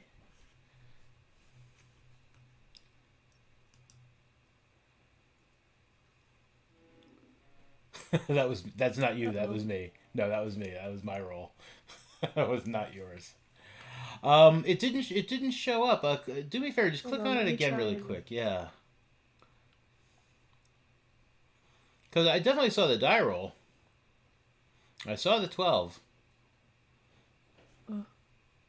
I do not know why it's not showing up. It did when I was doing it before, like when we were in Foundry the other day. A foundry can sometimes be a little weird, so we're going to go with that 12 plus the 5 for a 17. Neither one of them seems to have any sort of keys. Like as they're straightening up and like finishing their stew really quick, they're putting their like warmer coats back on to go out to the place. I mean, if they had keys, you would have expected to see them like jingling if they were hanging off their belts or something. So you don't see anything. Definitely don't see anything obvious. You're pretty sure that if someone has the keys, it's not either one of these guys. All right. But yeah, they're like, all right, thanks Azul, thanks Percy, hi Bellamy, And they're not even questioning why Bellamy, the passenger, is like with the guards. They're just like free drinks, and they are out. And you guys are alone with Lantha. No character, but I think we just lost our bonus. What? We're doing extra work. I don't know what you're talking about.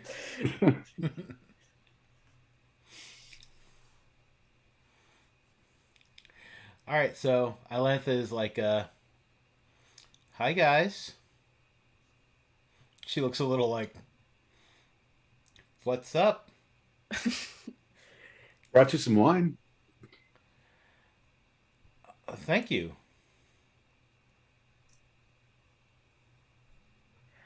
Yeah, we were all just wondering, you seem pretty cool. I know you're like killed somebody, but like I feel like you're the kind of person who didn't do it without reason. Let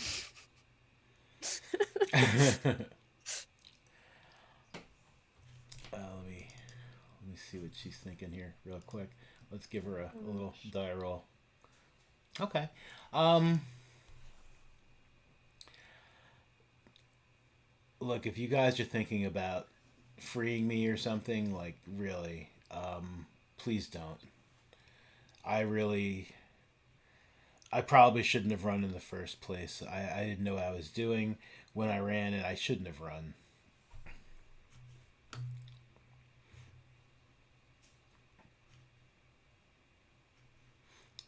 But Why did you?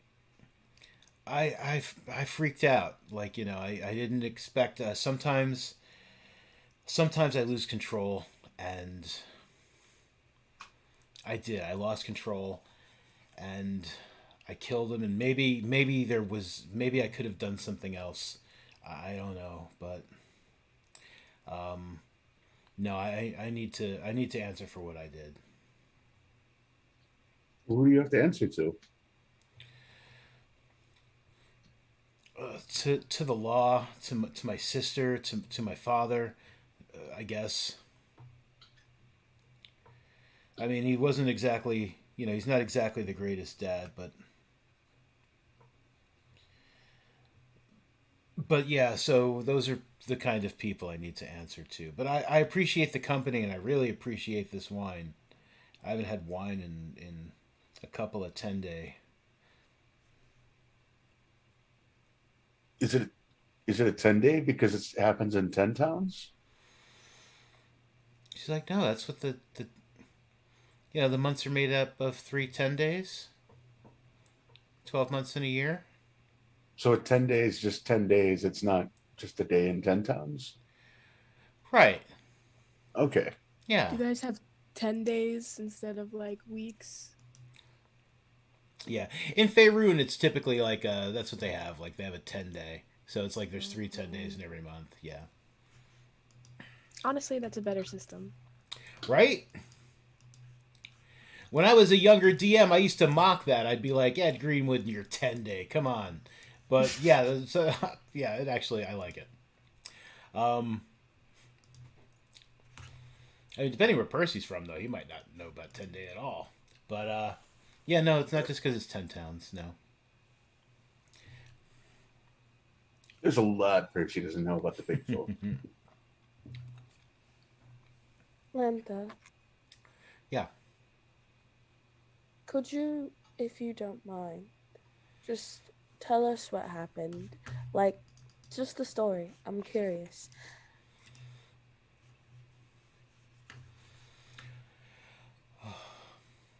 I, you know,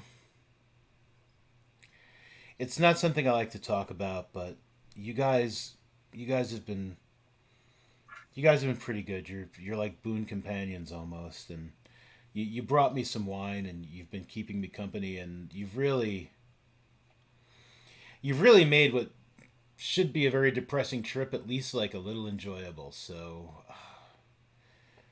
maybe it'd be good to talk to some people I consider friends. So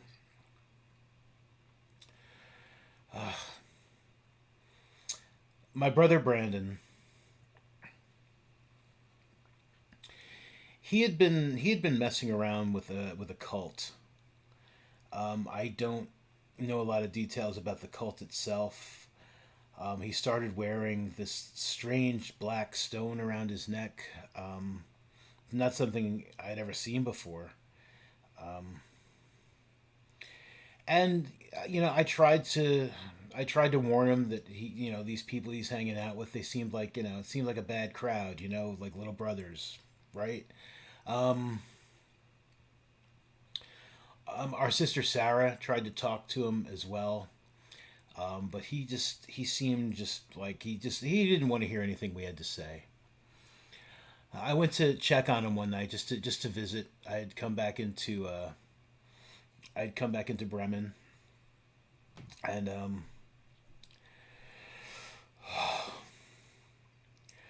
I don't know how much of this was the cult, or if this is something he had been doing beforehand.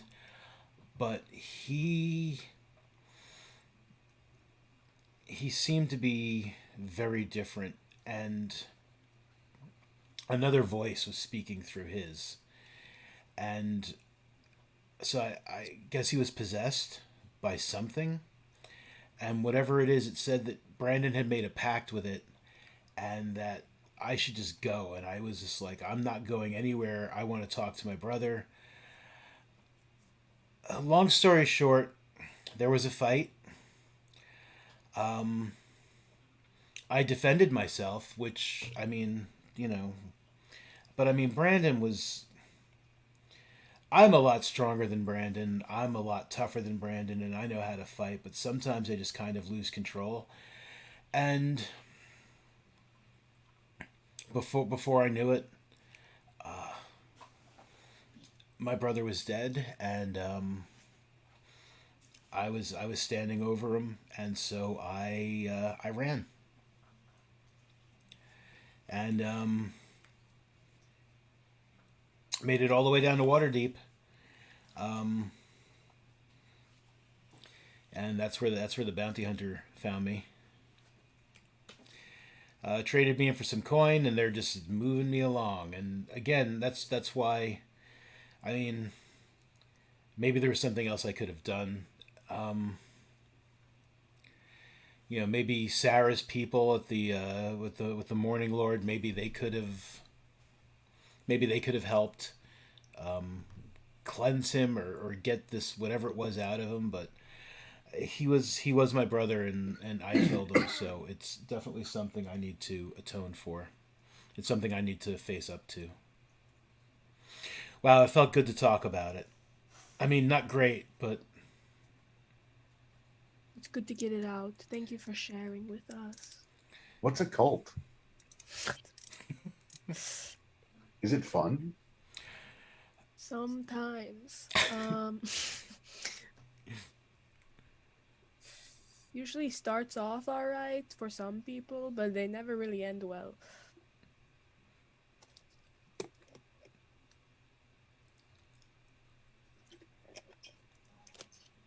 Well, thank you for sharing.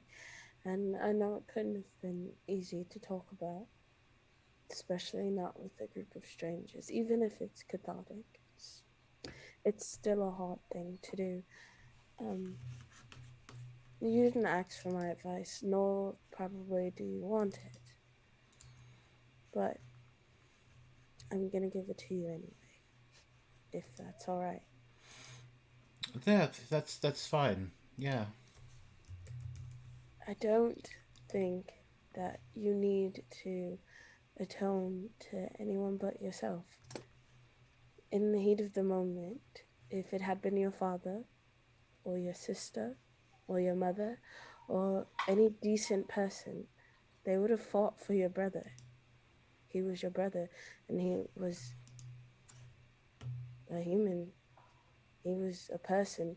He was a soul that deserved to live a good life, period. That's the end of that sentence. You did what you were supposed to do. But I get that it's a hard thing to come to grips with. So I don't think that you're seeking atonement from your father or your sister is going to help you. If you feel as though you need to get atonement from the law, do that. But it's you at the end of the day that you have to be okay with. Talk about it. Use the rest of the journey if you wish to actually think about it. But I think you did what was right. And I think in your heart, you know that your father or your sister would have also done the same. Thank you. I will reflect on that for the rest of the journey. You've all been so kind to me. And then the door opens, and Osmed kind of like steps in, like looking a little like peculiar and a little suspicious. But he's got like a smile, like a wary smile on his face. And he's like, "You're not releasing the prisoner, are you? No, no." Azul starts marching back and forth. What are you talking about? We're guarding. Plus, we couldn't find keys.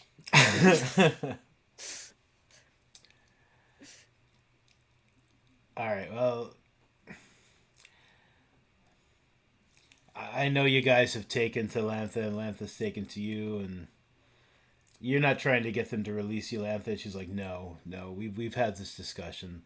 He's like, all right. He's just like, I know you guys are free. If you guys want to guard Lantha, please just don't embarrass me by trying to release her. And she's obviously doesn't want to go.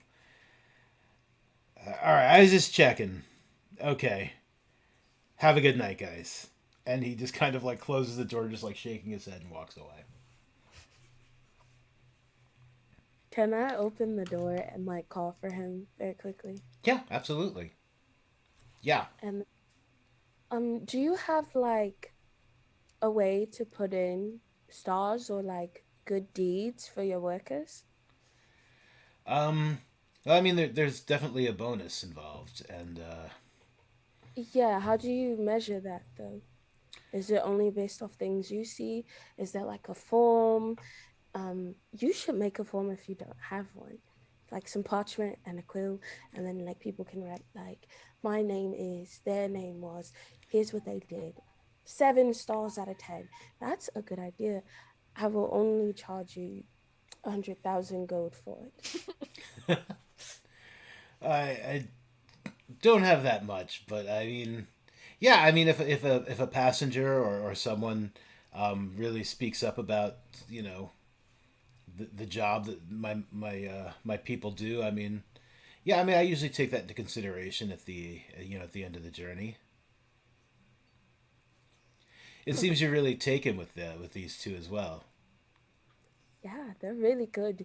Like even drunk, they're great. So fun times, I really have enjoyed it. And I've felt just like so safe, really safe. So they're doing great. 10 out of 10 stars so far. Full marks. It's only downhill from here. All right, I'll definitely take that into consideration. Thank you, Bellamy. And he gives you a bit of a bow. Please don't bow. That's so weird. He does a curtsy. Thank you. Oh my God. I'll curtsy back. Have sweet dreams. Night. Good night. And he just walks it back off.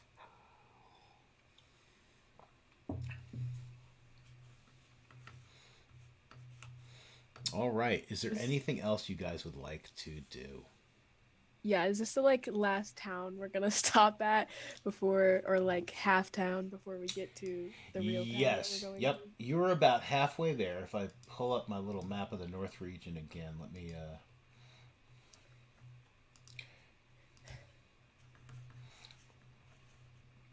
So you guys are now I was just gonna in. suggest that this is the perfect time that we have our party. This is probably the best place we have for it before we get to probably for where we're gonna be separated. I don't know.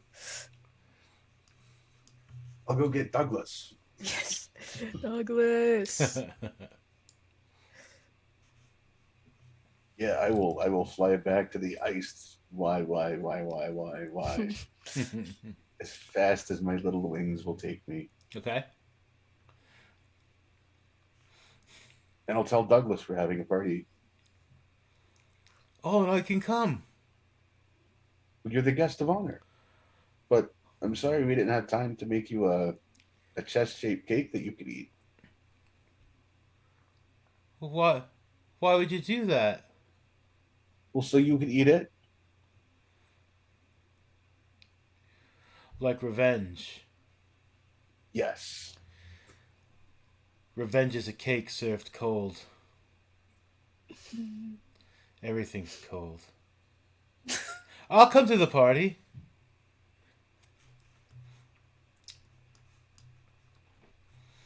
Yeah, it's wherever the place is. Yeah. Yeah, so Douglas will go back with you to the place. I'll get some more wineskins. Let's make it a Yeah. party. By the Okay. time you're back, Azul's already wine drunk, playing his pan flute.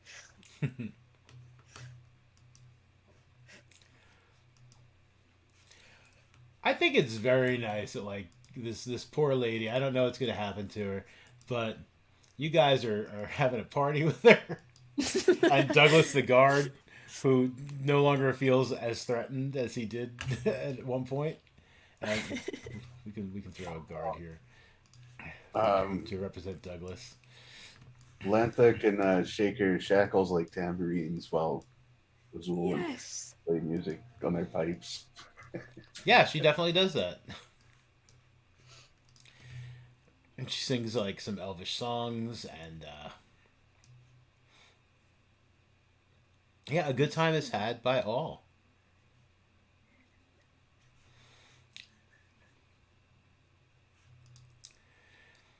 All right. Is there anything else you guys would like to do? If you want, you can like continue to describe the party, or if there's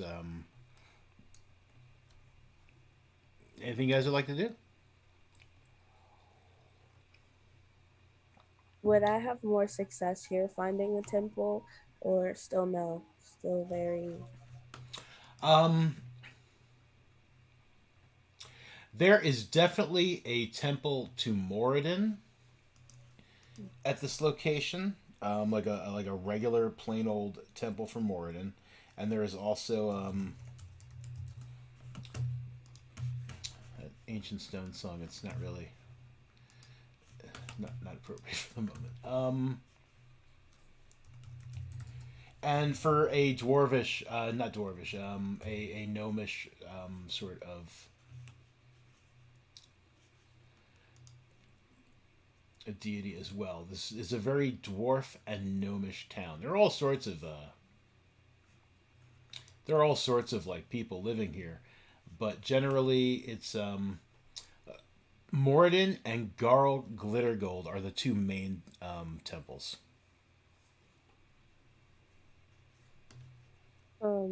Would I be able to go to one, please? Absolutely. Perfect. Thank you. Yeah, the temple to Moradin looks like a large forge, like a large ironworks, but in like temple styling. Um, a Garl Glittergold's temple, which is right nearby, is it just seems like a regular sort of temple. There seems to be a lot of gem motif work. A lot of smiling gnomish faces like carved into the stone. Did you want to go to either one in particular?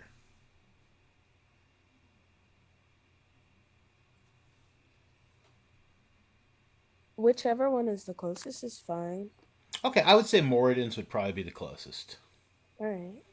And Bellamy would just go in and kind of introduce herself and just ask for like a quiet, secluded place to pray and meditate. Like she knows this is not her god's temple. She probably won't find one out here, but it's better than nothing. So Sure. she'll just go and talk to someone for that. Yeah, the dwarvish the dwarvish cleric or priest there, who seems to be in charge for the evening. Yeah, he's just like, absolutely, miss. We have a quiet corner over there. You do as you wish. Perfect. And then like, I sorry, trust you'll be, you'll be respectful. of course. Thank you. And he, wanders off. He's like keeping an eye on you because he's just like crazy tiefling clerics coming in my place, worshiping weird gods and whatnot in the corner. That's all right, but just so long as she doesn't. If I see someone break out a rooster, it's out. Yeah, because they're gruff. Yeah. She would just like light some like an incense, like some frankincense, and Mm-hmm. like say some quick prayers, do some meditation, and then before it got too late, go back and get some rest with everyone else. But definitely spend some time there and really like get in her prayers and meditation. All right. Um, Anyone else got anything in particular they would like to do, party wise or non party wise? Douglas is having a wonderful time. He's giggling a lot, like someone who's not used to laughing.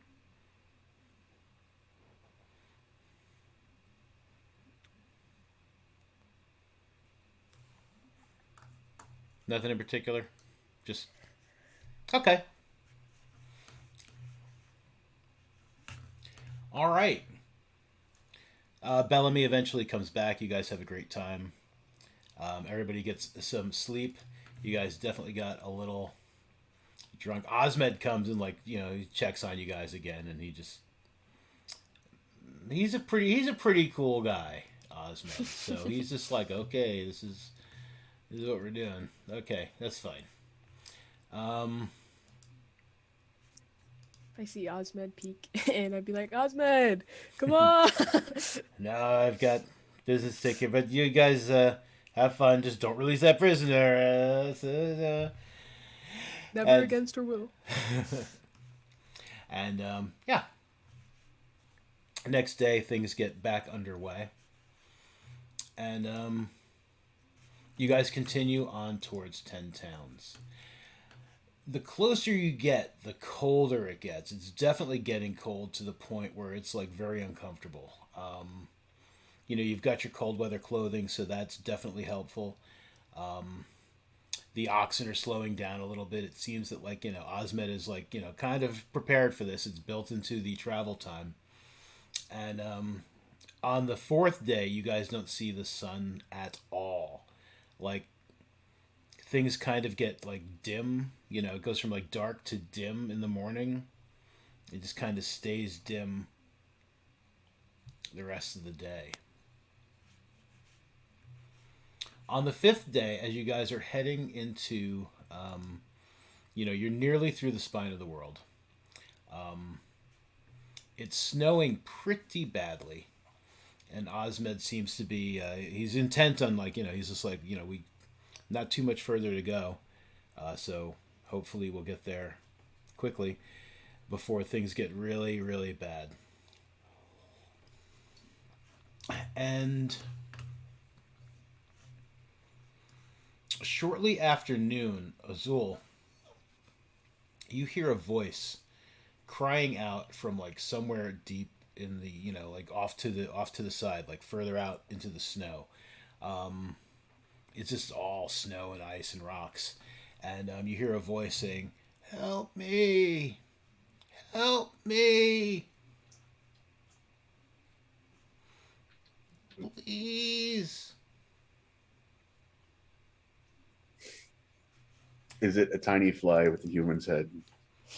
It is. No, it's not.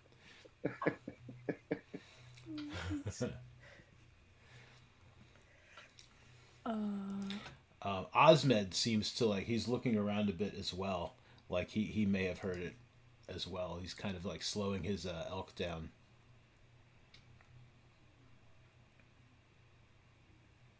Yeah, I guess I don't know. trying to see what direction it's coming from, or like how far away this person could be. With the snow, it's hard to tell. Like the sounds are crisp and muffled all at the same time. It's but it's definitely to the north, like to the northwest, and you can hear it again. It sounds a little like weaker and a little more pained. Help me! Oh.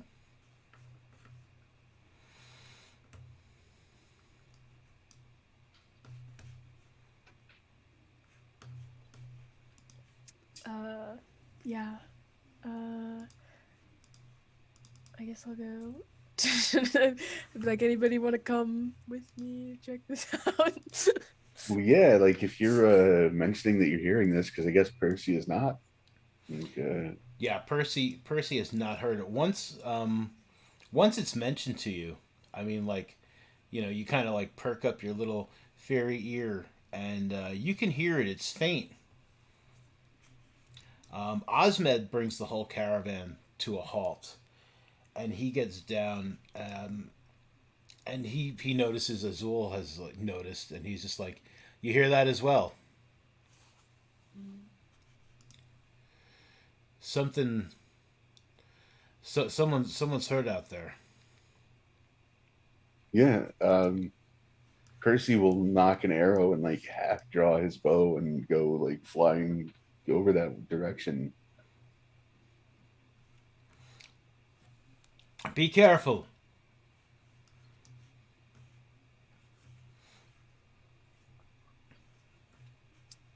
Yeah, I'll follow Percy over there.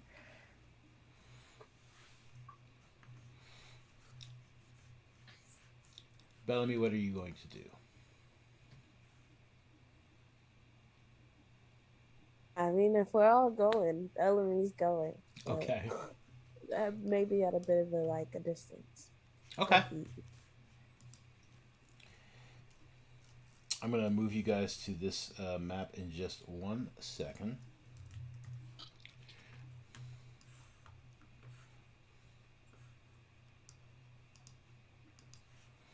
And I gotta remember to preload these things more often. So it looks pretty much like the last map without wagons on it. I was trying to flip it, but it's hard to flip these things sometimes.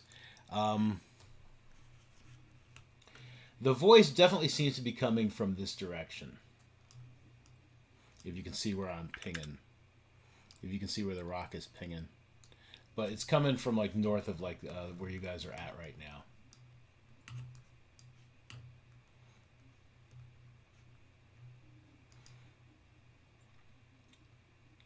Please. Oh, my legs. I feel I've broken them. And you can all hear them now. It's a little louder the closer you get.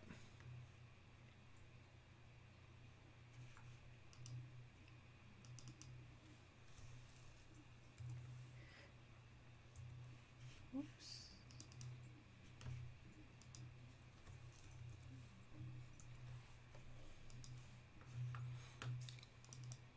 Still coming from the north somewhere? Yes.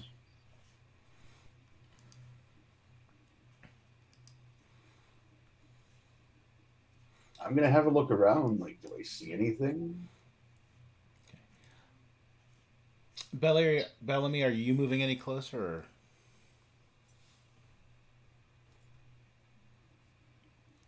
Or? Sorry, yes. Okay.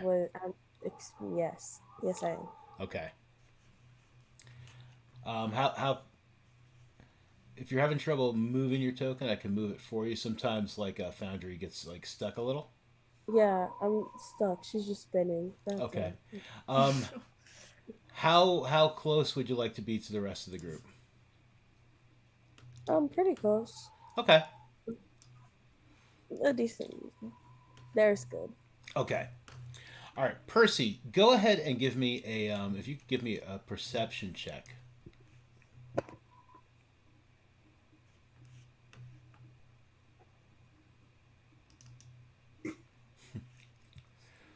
I have perceived nothing. Yeah, you have definitely perceived nothing. Uh, But Look at all this snow, guys.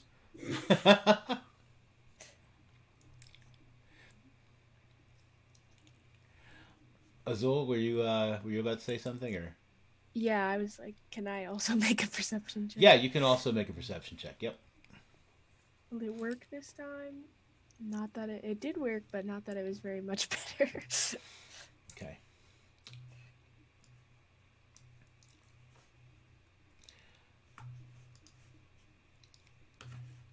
The voice seems to be coming from somewhere up just a little further to the north, and it's definitely louder, and it's like, please, please help me. I will call back to the voice. Where are you?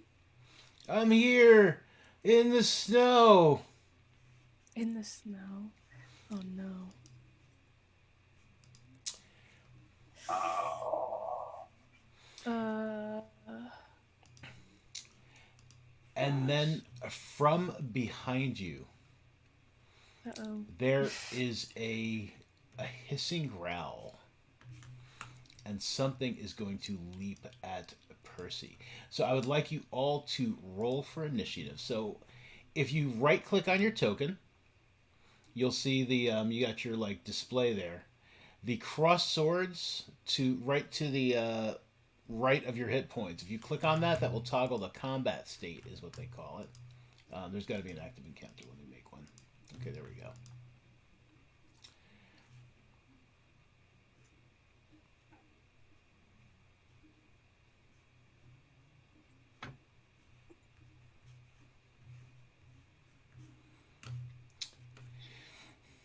And then just go ahead and click on the die next to yourself on the combat tracker should have opened up above the chat. Did it open for everybody? No.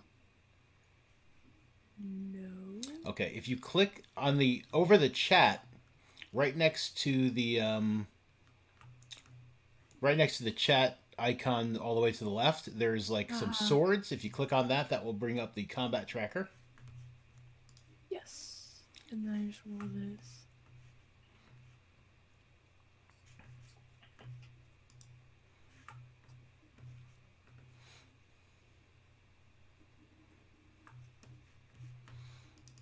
Okay. And then we will begin combat.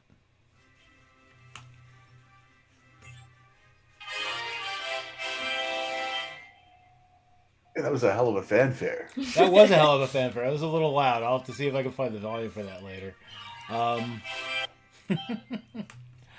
Okay.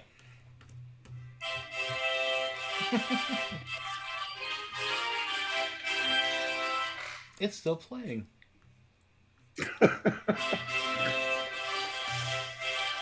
Wow. All right. Did I stop it? I think so. Okay. I think it was just going to keep looping. All right. So there is a hissing from behind Percy.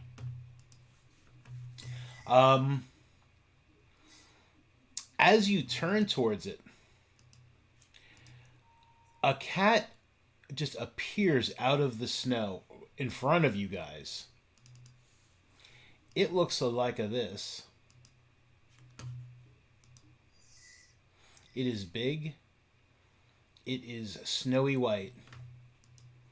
And it has got like an evil little grin on its face as it is going to try to lash out at Azul. And it says, "Help me!" And it's going to take a swipe at Azul with its claw. My distant cousin, how could you trick me?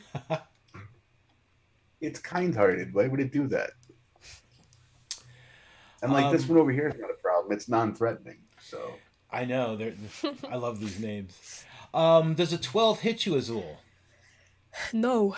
It does Okay.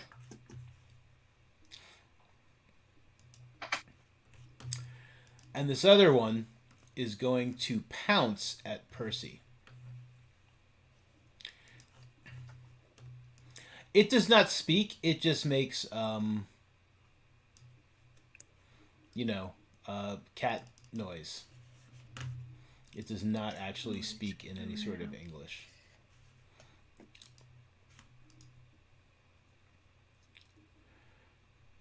It completely misses. It's like, snow got in its eyes or something, because it does completely miss you. Azul, it is your turn. What would you like to do? I'm gonna hit this one with my spear. Mm-hmm. Is there a way I can specifically attack? Okay, Like, if you click on the icon of the of your weapon or whatever, that will roll the die. okay, I just didn't know if there was like, in other virtual tabletops, I've just been able to add damage to whichever one. But I can roll this. My spear. Normal. Does a 15 hit? A 15 absolutely hits, and then there's the little damage button in the chat, and you can.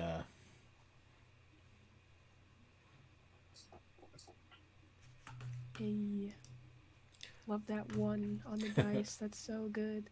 And then I will bonus action unarmed strike as Mm-hmm. well. Oops.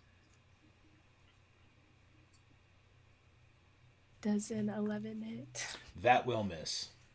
All right. I like swing my blade and then go up for an uppercut, but like my blade just gets in the way. Not quite good with this thing yet. My bad. There should be a end turn thing at the bottom of the. Yes. Yep. Oh man, I feel like I'm gonna regret this, but Uh-oh. I've got to move. Okay. So I know that does attacks of opportunity. That will get you attacks of opportunity, yes. As you are flying away, the first one takes a swipe at you and misses with a 10. The second one will also take a swipe at you. And does a 14 hit you? It does not. All right, yeah, both of them have missed. All right, so the same one that Azul hit. Mm-hmm.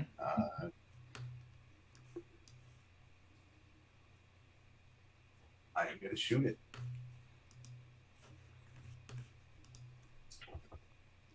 Yep, an 18 will hit for 7 points of piercing damage. Taking it, not a monstrosity.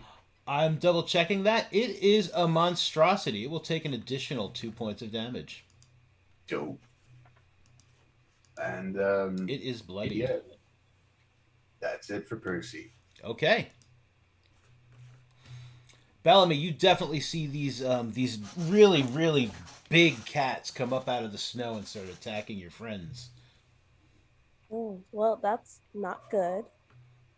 So she'll move forward just a little bit, probably like 15 feet. Mm-hmm. Not that she needed to, but just cause. And then she'll Sacred Flame, the one that everybody's been attacking. So. Okay.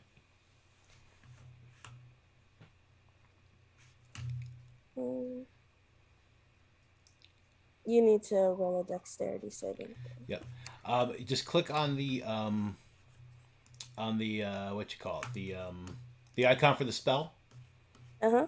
And it'll put it into the and then I can just click on the button. Oh, DC too. This is so nice. What a great little software. Yeah, this stuff's Foundry's pretty good, and as it gets closer to like a final release, it just keeps getting a little bit better. But so it is able to dodge the. Oh, you guys can't see my rolls. Let me make them not. Let me make them public since we're in the combat. All right, so it does make the saving throw. It dodges out of the way of the of the sacred flame, but it looks like totally freaked out. Like this is did not go the way that it was expecting to, and it's pretty badly hurt. Is there anything else you would like to or can do, Bellamy? Nope, that's it for me. Okay.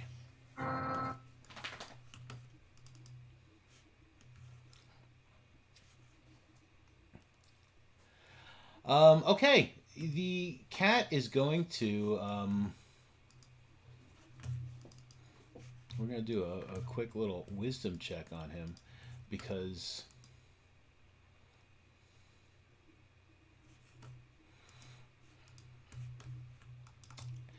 With a very loud hiss, he is going to disengage and start to run. Can I take an opportunity attack? No, he disengaged. Oh yeah, disengage. My bad. Wimp. But he howls something at the other one, and the other one is going to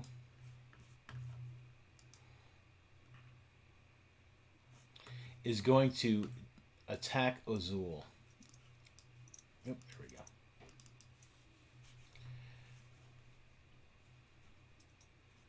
And it is going to take a swipe at you with its paw. Does a 13 hit? I made them private again. Let me make that public. A 13 does not hit. Okay.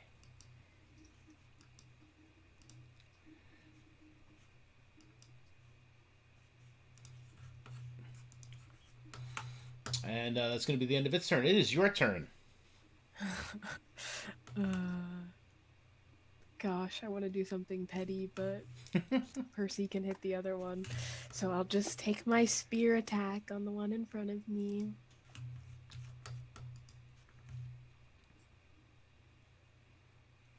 Does a 14 hit? 14 does hit. Ugh. Stop rolling ones on the dice. And then yep, unarmed strike for my bonus action. Mm-hmm. That definitely hits as well. For another 5.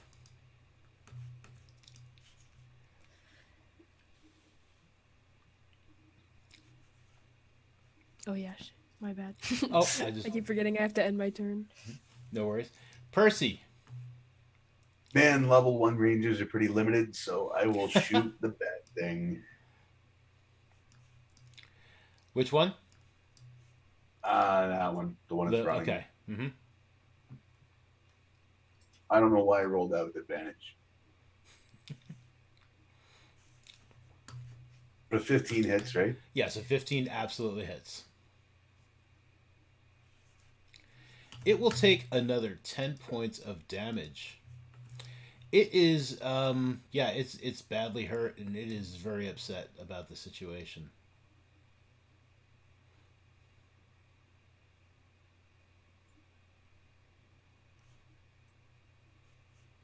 Bellamy. All right. Bellamy's going to toll the dead on the one that's running away.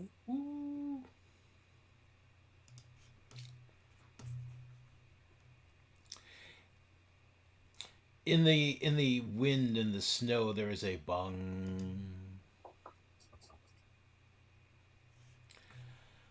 Oh my goodness! Something bad gonna happen to this guy. He is wounded, so it's gonna do the D12. So go ahead. If you click that damage, I think it's gonna roll both. They roll the. Oh, it doesn't have the damage on there. I think it only did the D8. If you on the bottom, if you click the there's like a little D12. Mm-hmm. You just click that and hit roll. Okay. Yeah. Did it do it? Not yet. It's saying 2. Ah, there we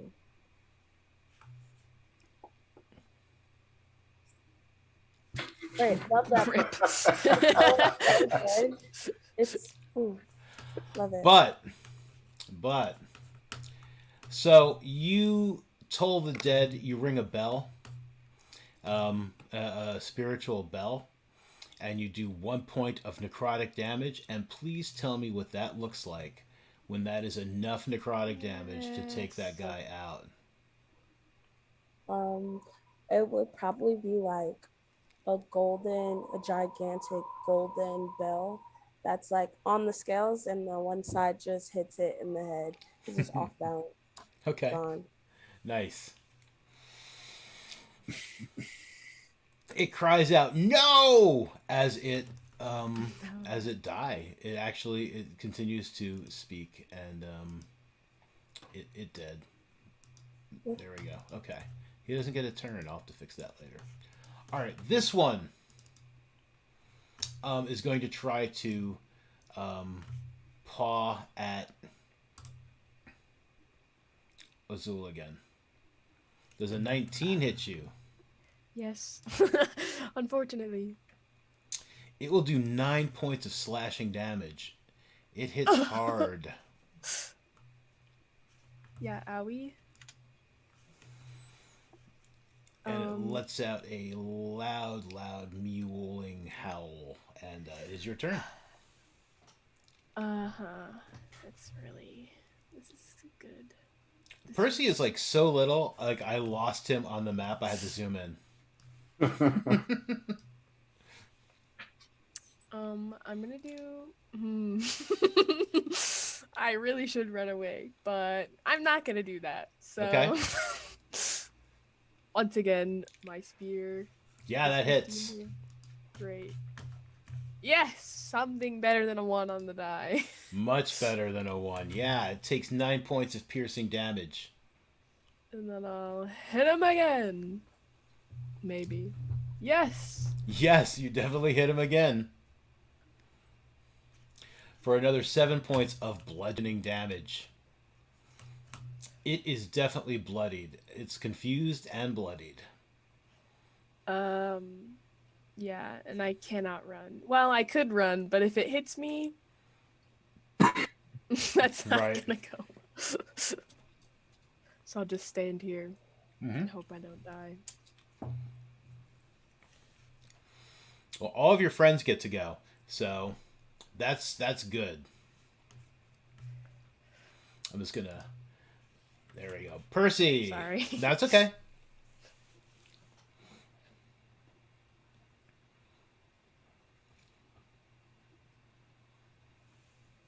Percy, that hits for 11 points of damage.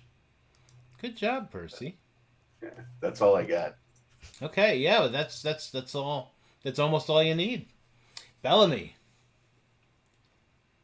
Okay. Bellamy will run up to Azul and place her hand on their shoulder and cast Cure Wounds. Awesome. Gosh. Thank you so much. Yeah.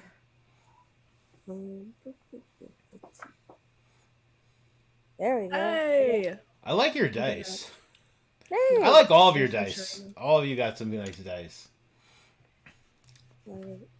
That's what Bellamy is. That's her turn. It's like nothing even happened. Why are you, I don't want to remove you, so I'm just going to, well, I suppose I can. Alright. So this other one, it is very badly hurt, and it is going to...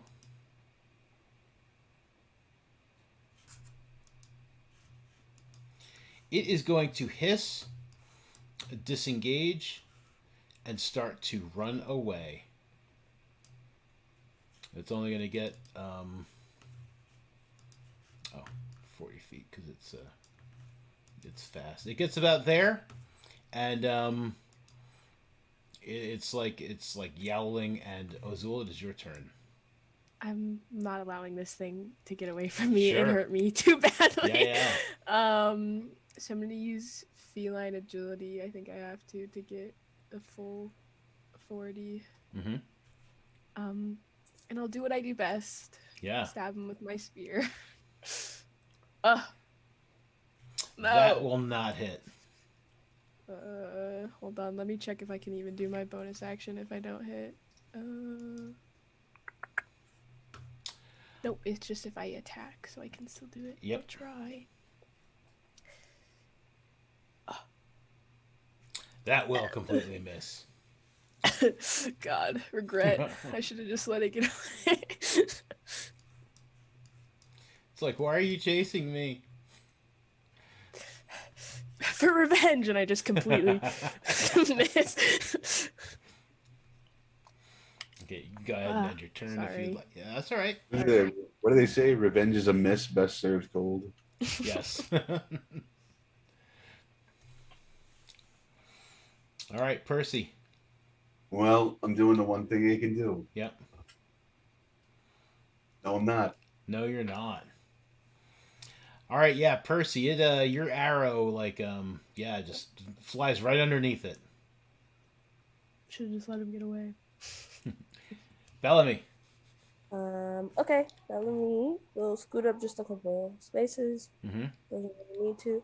And she will try to toll the dead on this one too. All right.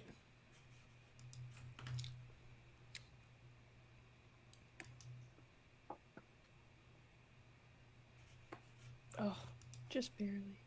Yep, it makes the save, and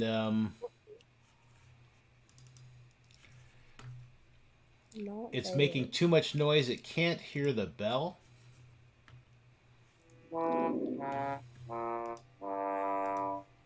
Okay, and it is going to spin around, and it's going to try to attack Azul.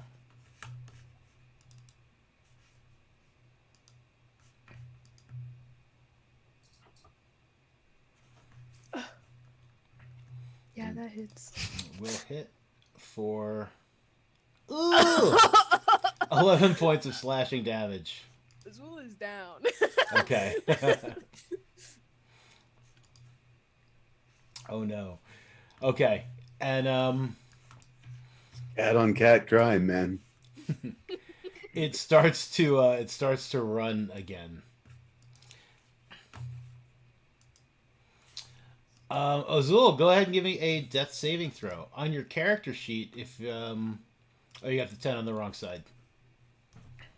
Wait,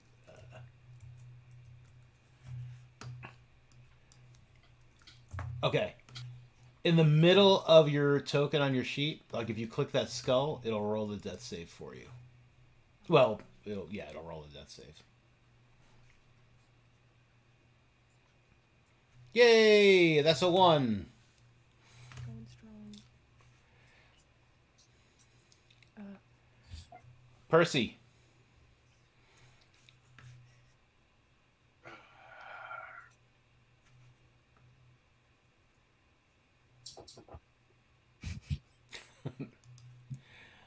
That will miss.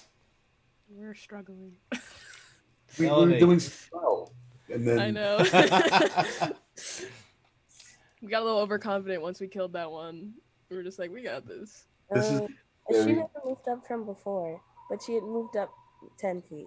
Okay. So Mm-hmm. she would move up the rest of the way. Sure. And then again, cast Cure Wounds. Okay.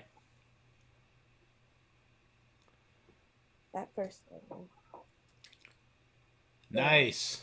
Oh, that's like the very definition of snatching defeat from the jaws of victory. Azul just comes up and goes, "You're so good at that! Oh my god!"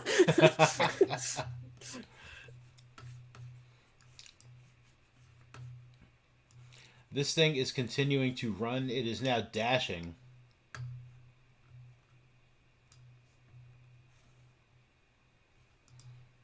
Trying to get away as quickly as it can. Azul.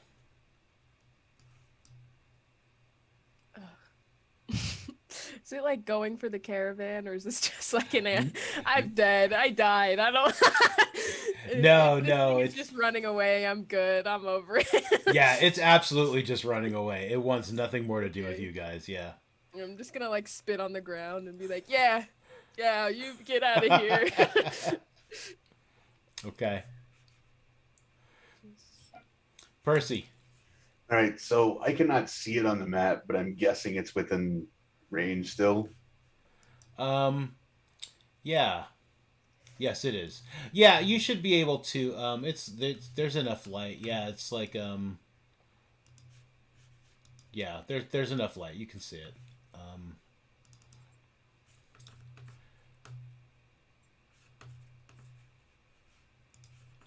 All right. That's the button I needed to click. Okay. There we go. Yeah, that definitely hits There it, we Percy. go. There we go. Jesus. For 7 points of damage, Percy, what's that look like? Yeah, so Percy like flies up a little higher than like he normally hovers around at, Mm-hmm. and takes a really careful aim, and like when the thing turns back to look and see if it's being pursued, he lets his arrow fly and it just catches it right through the eye. Okay. Clean. That's cold. Goes down in the snow, tumbling. It is a dead. And you guys are still alive. And after checking to make sure Ozul is okay, I would like to recover arrows if possible. Absolutely.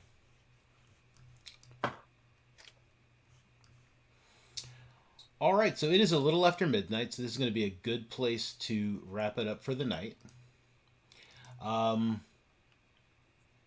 Yeah, folks at home, thank you for watching. Thanks for hanging out with us. Thanks for looking at this picture of the Cragcat the entire time. Sorry, I forgot to move the thing around. My bad. I'll try to remember next time. Does anyone have anything they would like to plug or anything they want to promote? Not that you need to. I just like to ask. Stay in school, That's fair. kids. Right? Stay in school. Okay, we're gonna go, and we will be back in 2 weeks with session 2, and everybody have a great night. If you guys will hang Awesome. out for just a few minutes. Oh yes, I like this one better. You're right.